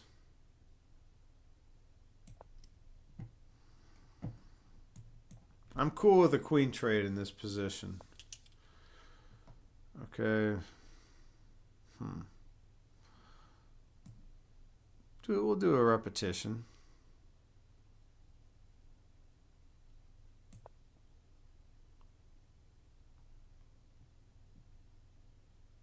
I could have blocked with the knight even.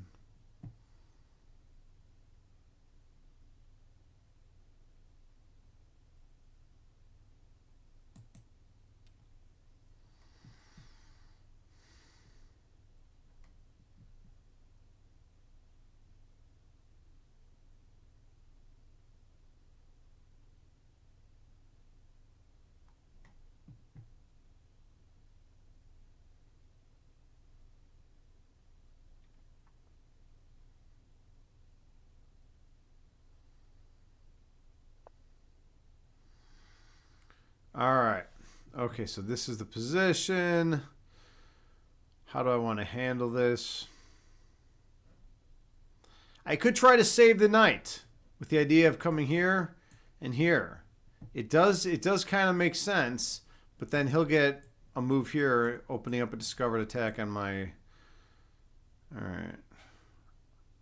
I'm just more concerned about blundering pieces right now. That's like a big concern of mine. Let's get the knight developed.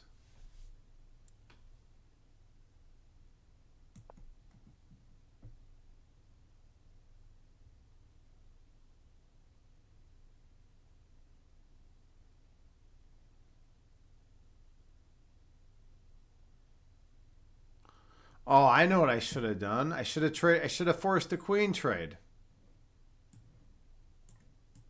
That's what I should have done. That was a mistake on my end. All right, now I can do it.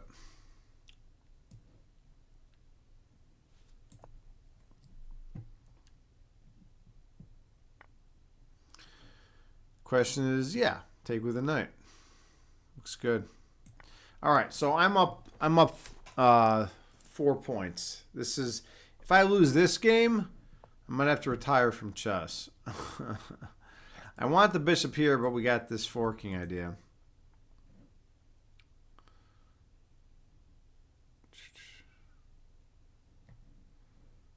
All right, so I got this check. Doesn't do much though. All right, we're gonna play. We're gonna play a little conservative because I'm up so much material. We'll do this. I'm just looking at castle. All right, let's not mouse slip this time. That's like the big goal. No mouse slips this time.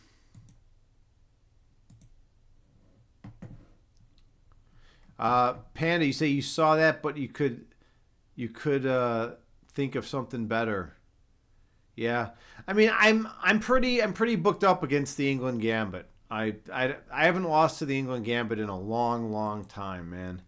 Um, I feel like it's not played at the higher levels, but like at your level, you'll definitely be able to beat a ton of people. So I don't mean any disrespect. Obviously, I'm just saying like it's not. You won't see like Magnus Carlsen play it, right? Okay, so I know what I want to do. I just got to figure out how I can accomplish it. Fuck it. We're just castling.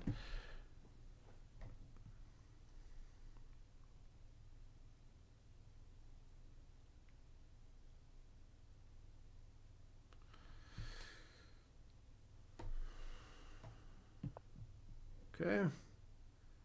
Knight's in my territory.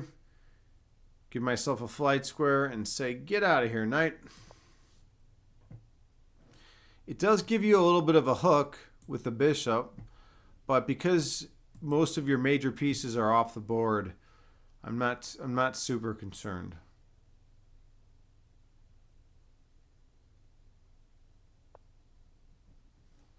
Really? Interesting. All right, well, I'm looking to trade down, so that's actually I'm cool with that. That actually is going to work out good for me cuz now this knight is hanging. If you recapture, I take. If you move the knight somewhere, I just move my knight away, right? Okay, so you're going for an all in attack, but I don't think there is one.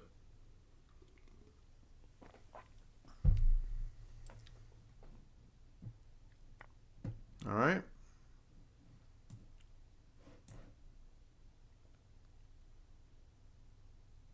Let's see. What do we got here?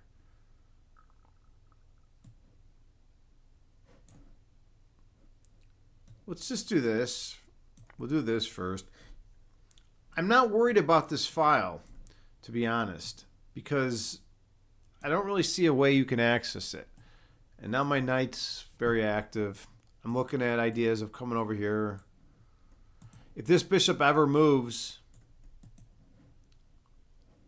Okay, so we'll throw this in first. It's called an in-between move, right? My knight was being hit. I threw this in between move in, and there we go. All right. So I have checking ideas. I could defend the knight. Let's keep it interesting. Check.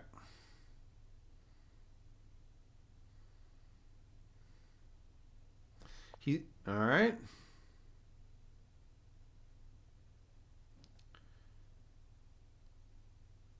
Now I like the idea of retreating my bishop here. This seems like a good positional move. I have a plan. All right, cool. So notice pawn is protecting the knight. Pawn is protecting the bishop. Bishop is protecting the pawn. All right, now I can go ahead with f4. This is that's a strong idea right here. And Panda made this move to try to liberate this bishop, right? Okay, so we went ahead with this. This does kind of box out my rook, though. Let's see, what do we got here?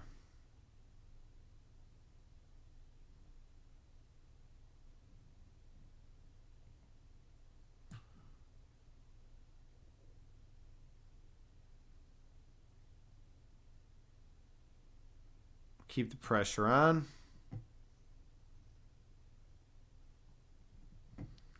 Whenever this knight moves, there's going to be a discovered attack on the king.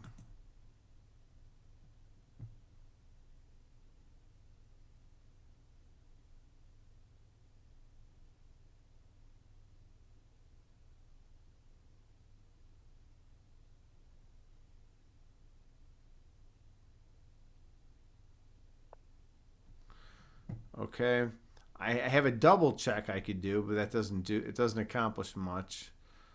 Or I could even just snag this pawn. Here. Let's do this. Check. Now when this knight moves wherever, it's going to open up an attack on the bishop. So we'll throw the check, force trades. Yep. Oops. I got to stop with these fucking arrows. I got to stop with these arrows. These arrows are killing me. All right. I'm going to lose all my... All right. Yeah, I'm going to lose all my games because of the arrows. I will rematch you, but yeah, I just want to check in with chat real quick. Could everyone could see that, right? Everyone could see the... Holy shit. We got to... Hey, Tape is new, man. Good to see you, buddy. How you doing? Tape is new is a good chess player. Yeah, I got up to the 99.9th percentile on chess.com, which I was pretty excited about recently. But I play like shit when I stream. What the fuck? Can you all see this? All right, now you can all see this. All right, good. All right, so let's go down here so I can actually make a move. All right. I'm actually not good against d4 openings, to be honest.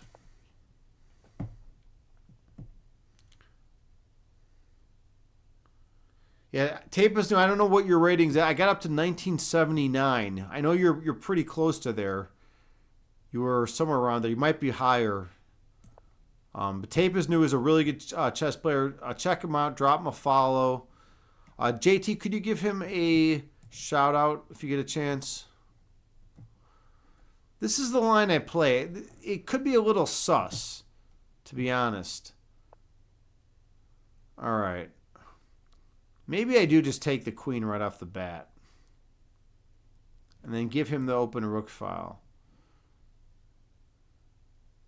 No, I don't like the idea behind it. I really don't like the idea. I feel like the computer is going to want me to play this. And who am I to argue with the computer?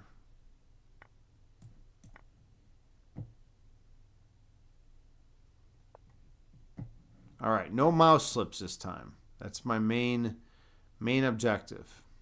No mouse slips. All right, let's do...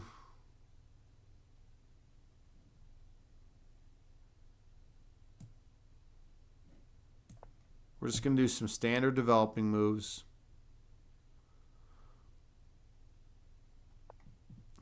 All right.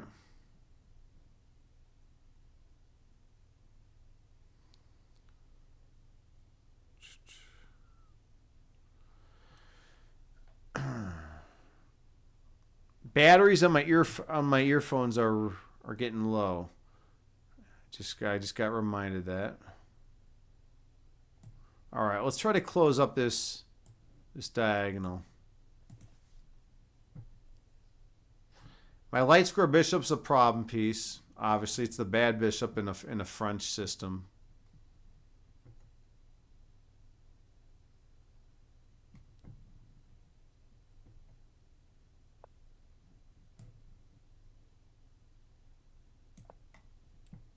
We both just made these passive bishop moves. We're probably both looking at castling.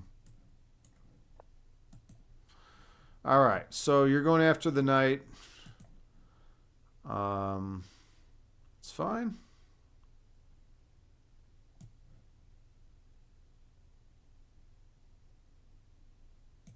Just going to castle.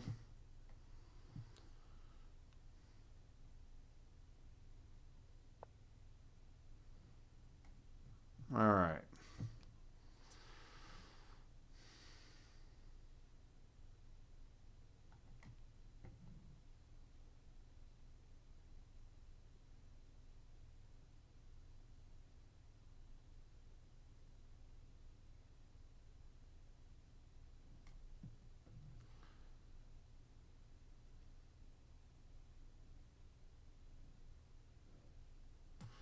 All right, let's go with this. Ooh, interesting. Took the pawn. Trying to keep the light square pawns locked down. Try to make my bishop worthless. I can go... Where do I want this? Let's go here.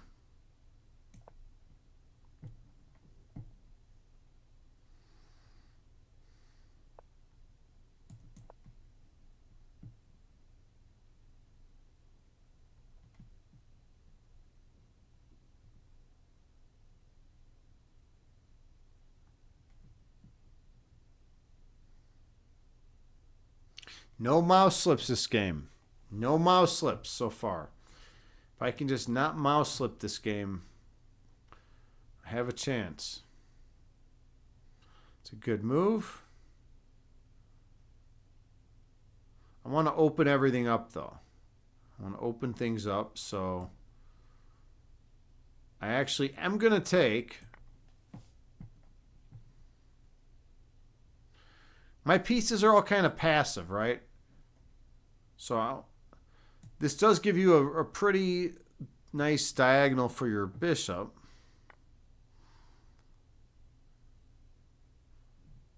But I don't know how concerned I should be about that.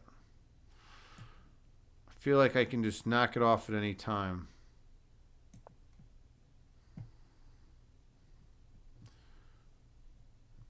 We both have the bishop pair. We're even material. You got a slight edge on the clock.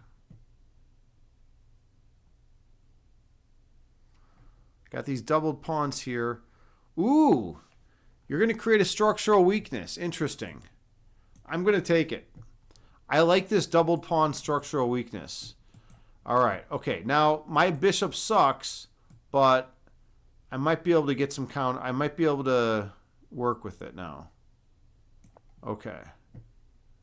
I feel like that was a mistake. And we can do the analysis afterwards. Okay, so you're coming in here pretty strong. I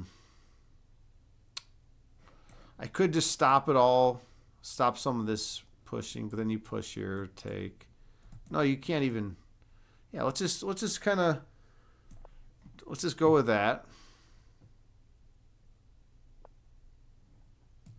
Okay, we'll do this.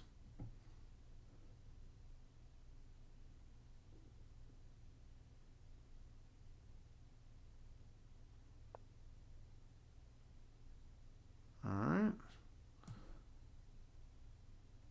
Dropping the pawn. So the question is this attack gonna work? Otherwise, you're just down a pawn.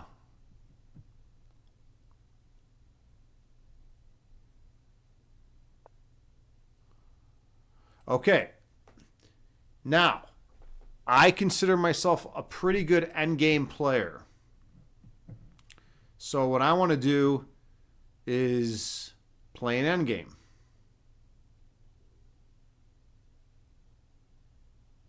The question is here, there.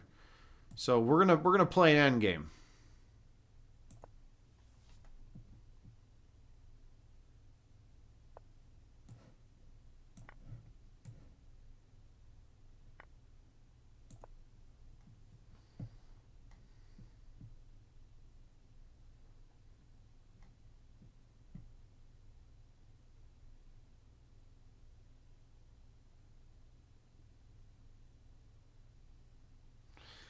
I'm up one pawn.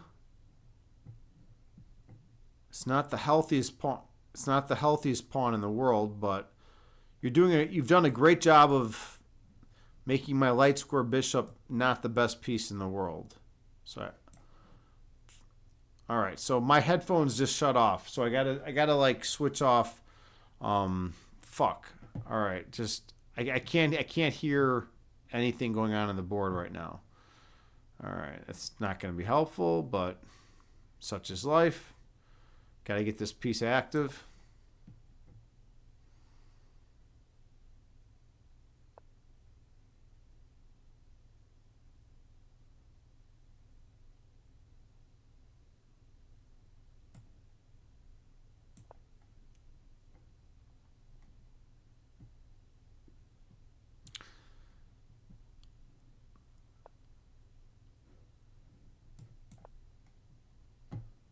So I have this file. I have the F file.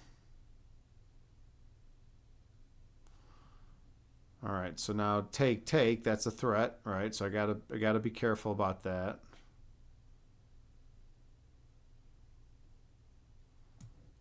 So we have this. Hold on a second. Maybe even this kind of weirdness. Take, push.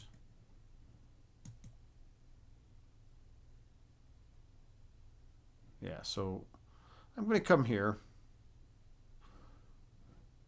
If we have this, I just drop back. As long as my rook is controlling this file, I'm not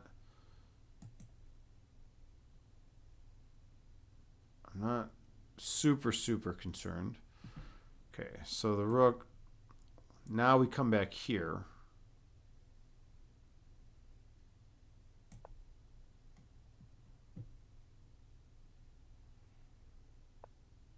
Okay.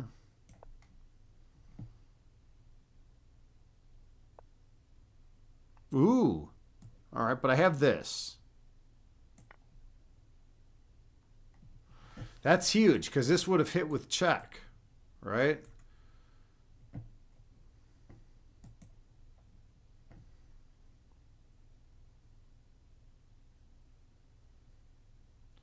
I'm up a couple pawns in this endgame. Unfortunately, a lot of my pawns are on light squares, but these pawns can get mobile. Can get mobilized, hopefully. All right, what if I do something like this? No, then that gives control of the file. Well, actually, this is a kind of a problem too. Okay, so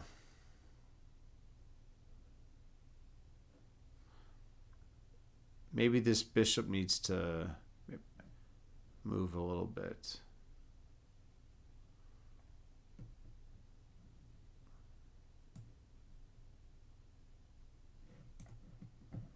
What else is there?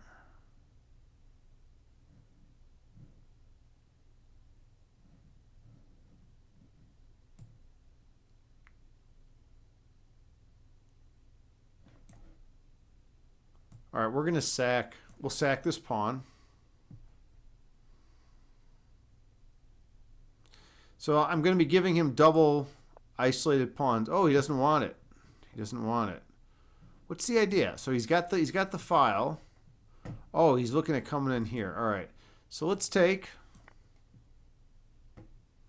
This kind of liberates my bishop. It gives my bishop a few more squares to work with, which I'm a little bit happy about. Um,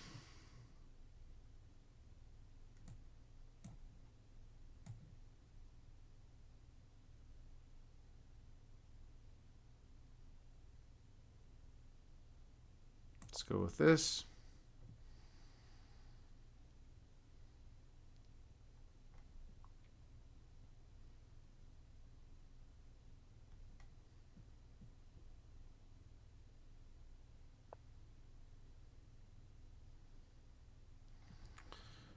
Okay.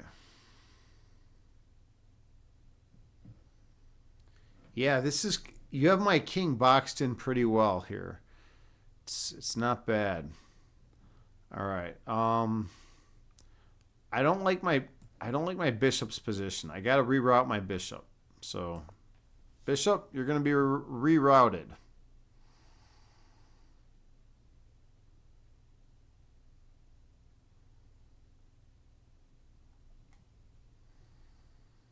You have a major time edge.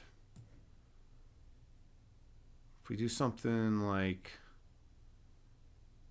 this,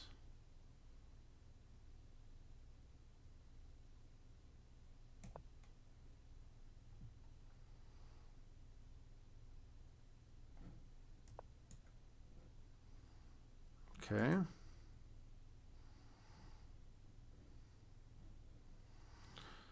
It's not a bad idea.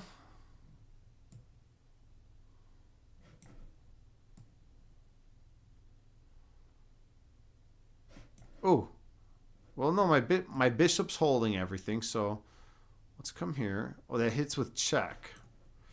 That's the problem. Check, check.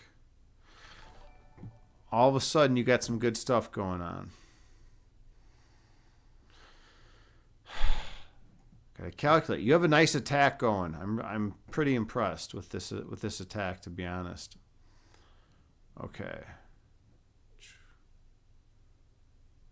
You're gonna win that pawn.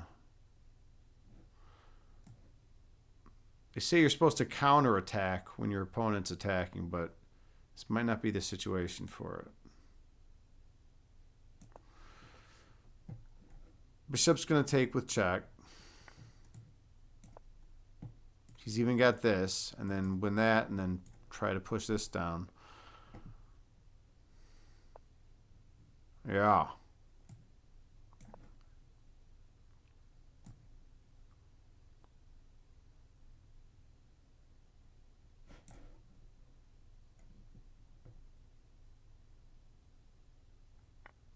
Okay, so throw this in first, force him back.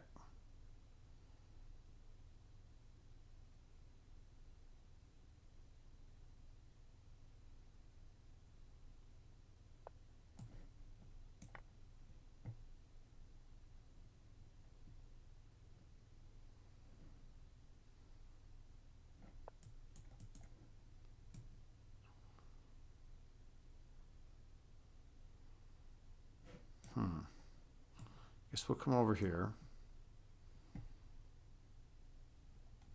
He's got rook down here. Got to stop with the arrows. Okay. And then... Nope. That would be a mistake. Let's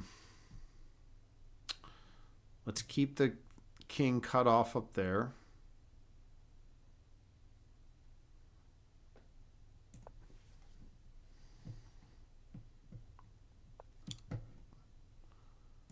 Wait a minute. Doesn't this just lose?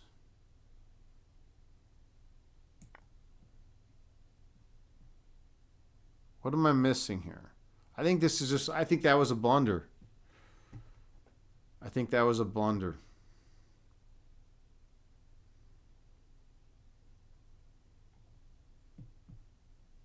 And then it's going to be a time scramble.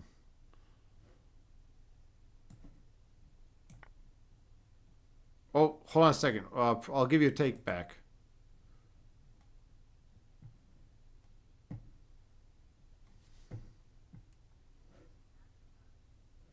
Proposes a take back. Yeah. This is a learning process, you know. I'll give you a take back. Absolutely.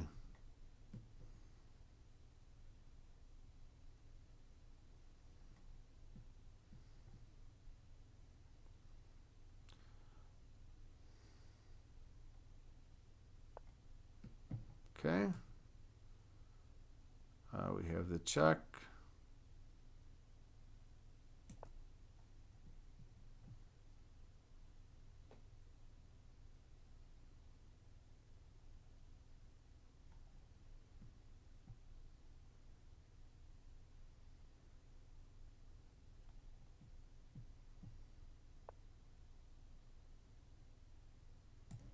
Run over here.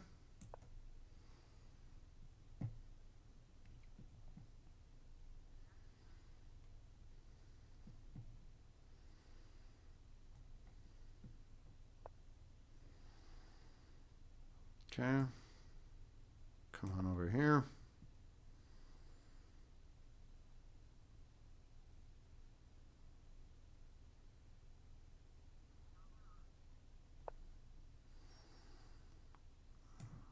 Looks like we might have some repetition. Question is, do I go for the win or the draw?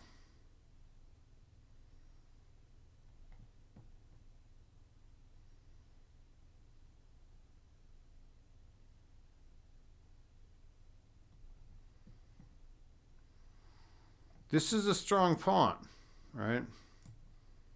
I'm gonna push.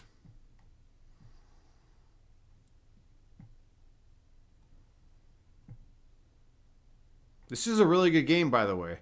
Super Mario, thank you for this game. I've been definitely enjoying it. You're a good player. Yeah, when I stream, I'm 300 to 400 elo points lower than when I play without streaming. So this has definitely been super challenging for me.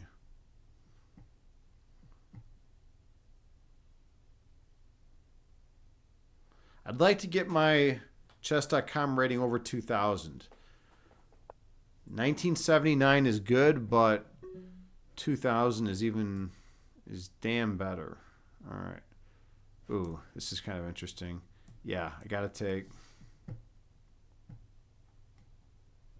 53 seconds.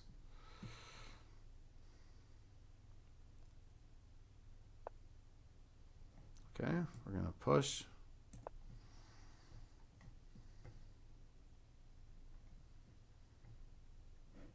Notice my bishop's controlling the queening square.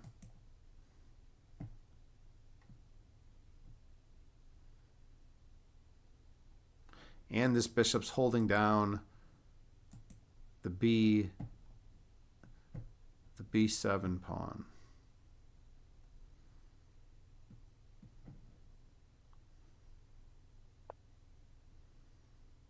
Okay, we're going to push.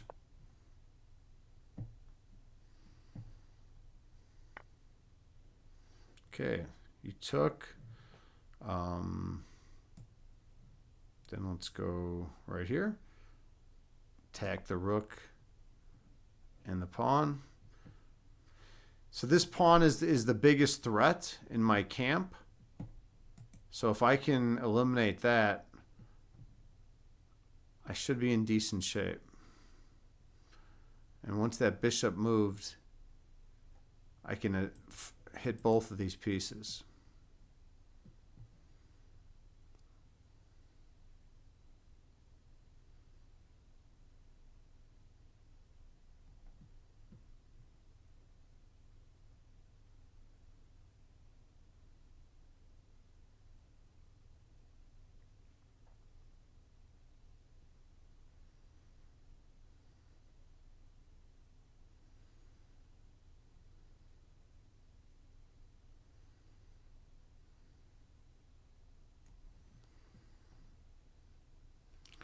So the rook's got to move somewhere, but this pawn's going to drop.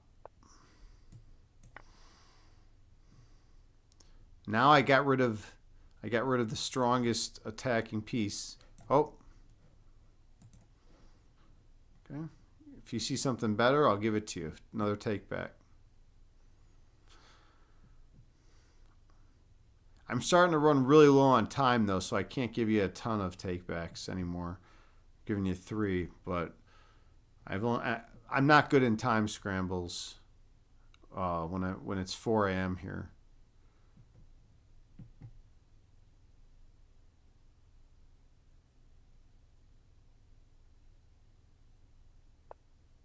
Okay.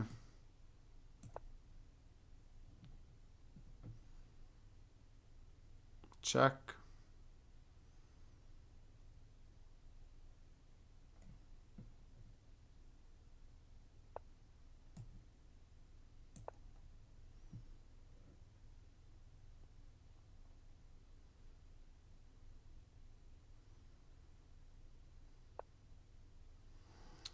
Good idea.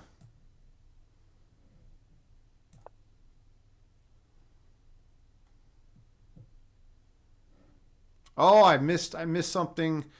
I missed something. Interesting.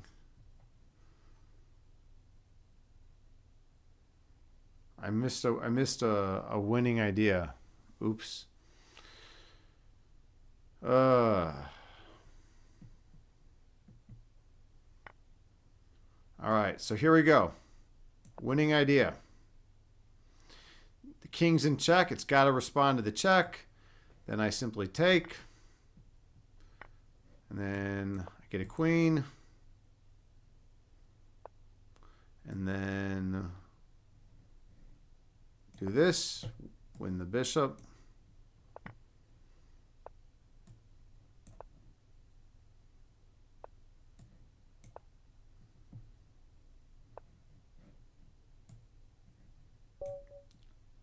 And you resigned. All right.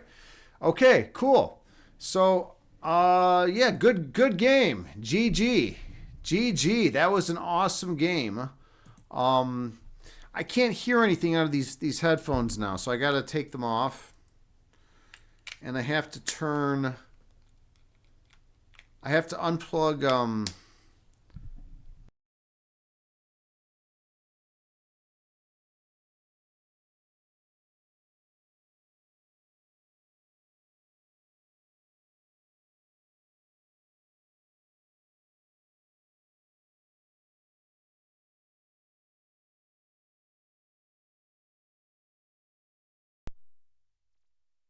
but I can't hear myself.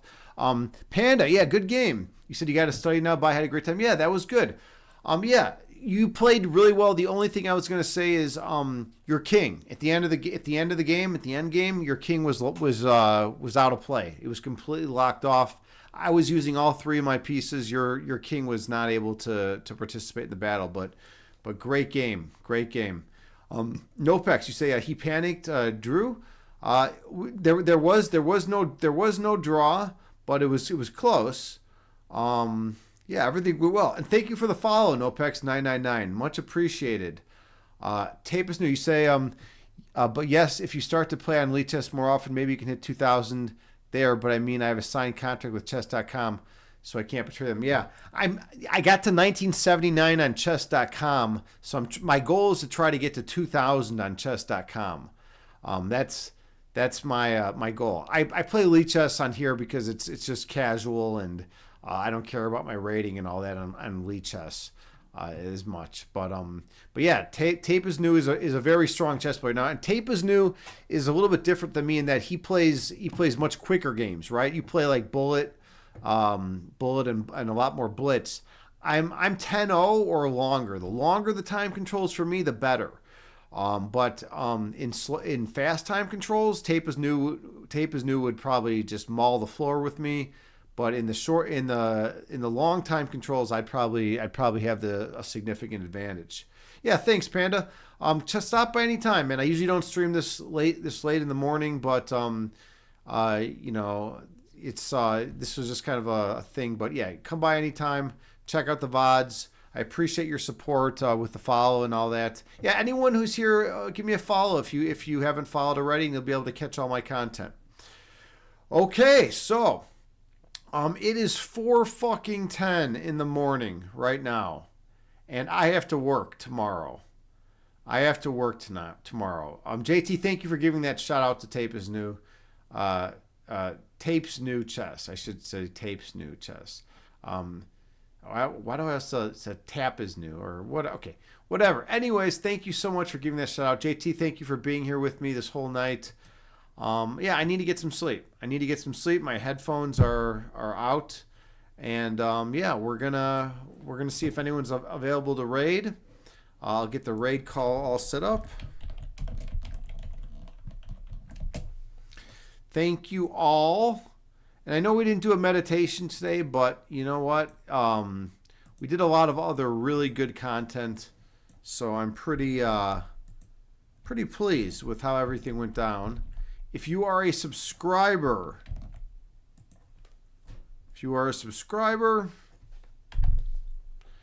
then you can copy and paste. Let's see who's out there in the Twitch universe that we can raid. Let's see. Wow, it's so late. We got very few options. Well, we're gonna raid Spochi. We haven't raided him in ages. Spochi is a very interesting character. He's from Australia. And he's in the fitness and health community. He's just a very interesting guy. So send him love and light his way. And I will see you all soon. Thank you all so much for the follows and subscriptions and everything else. And I love you all unconditionally. So play good chess and namaste.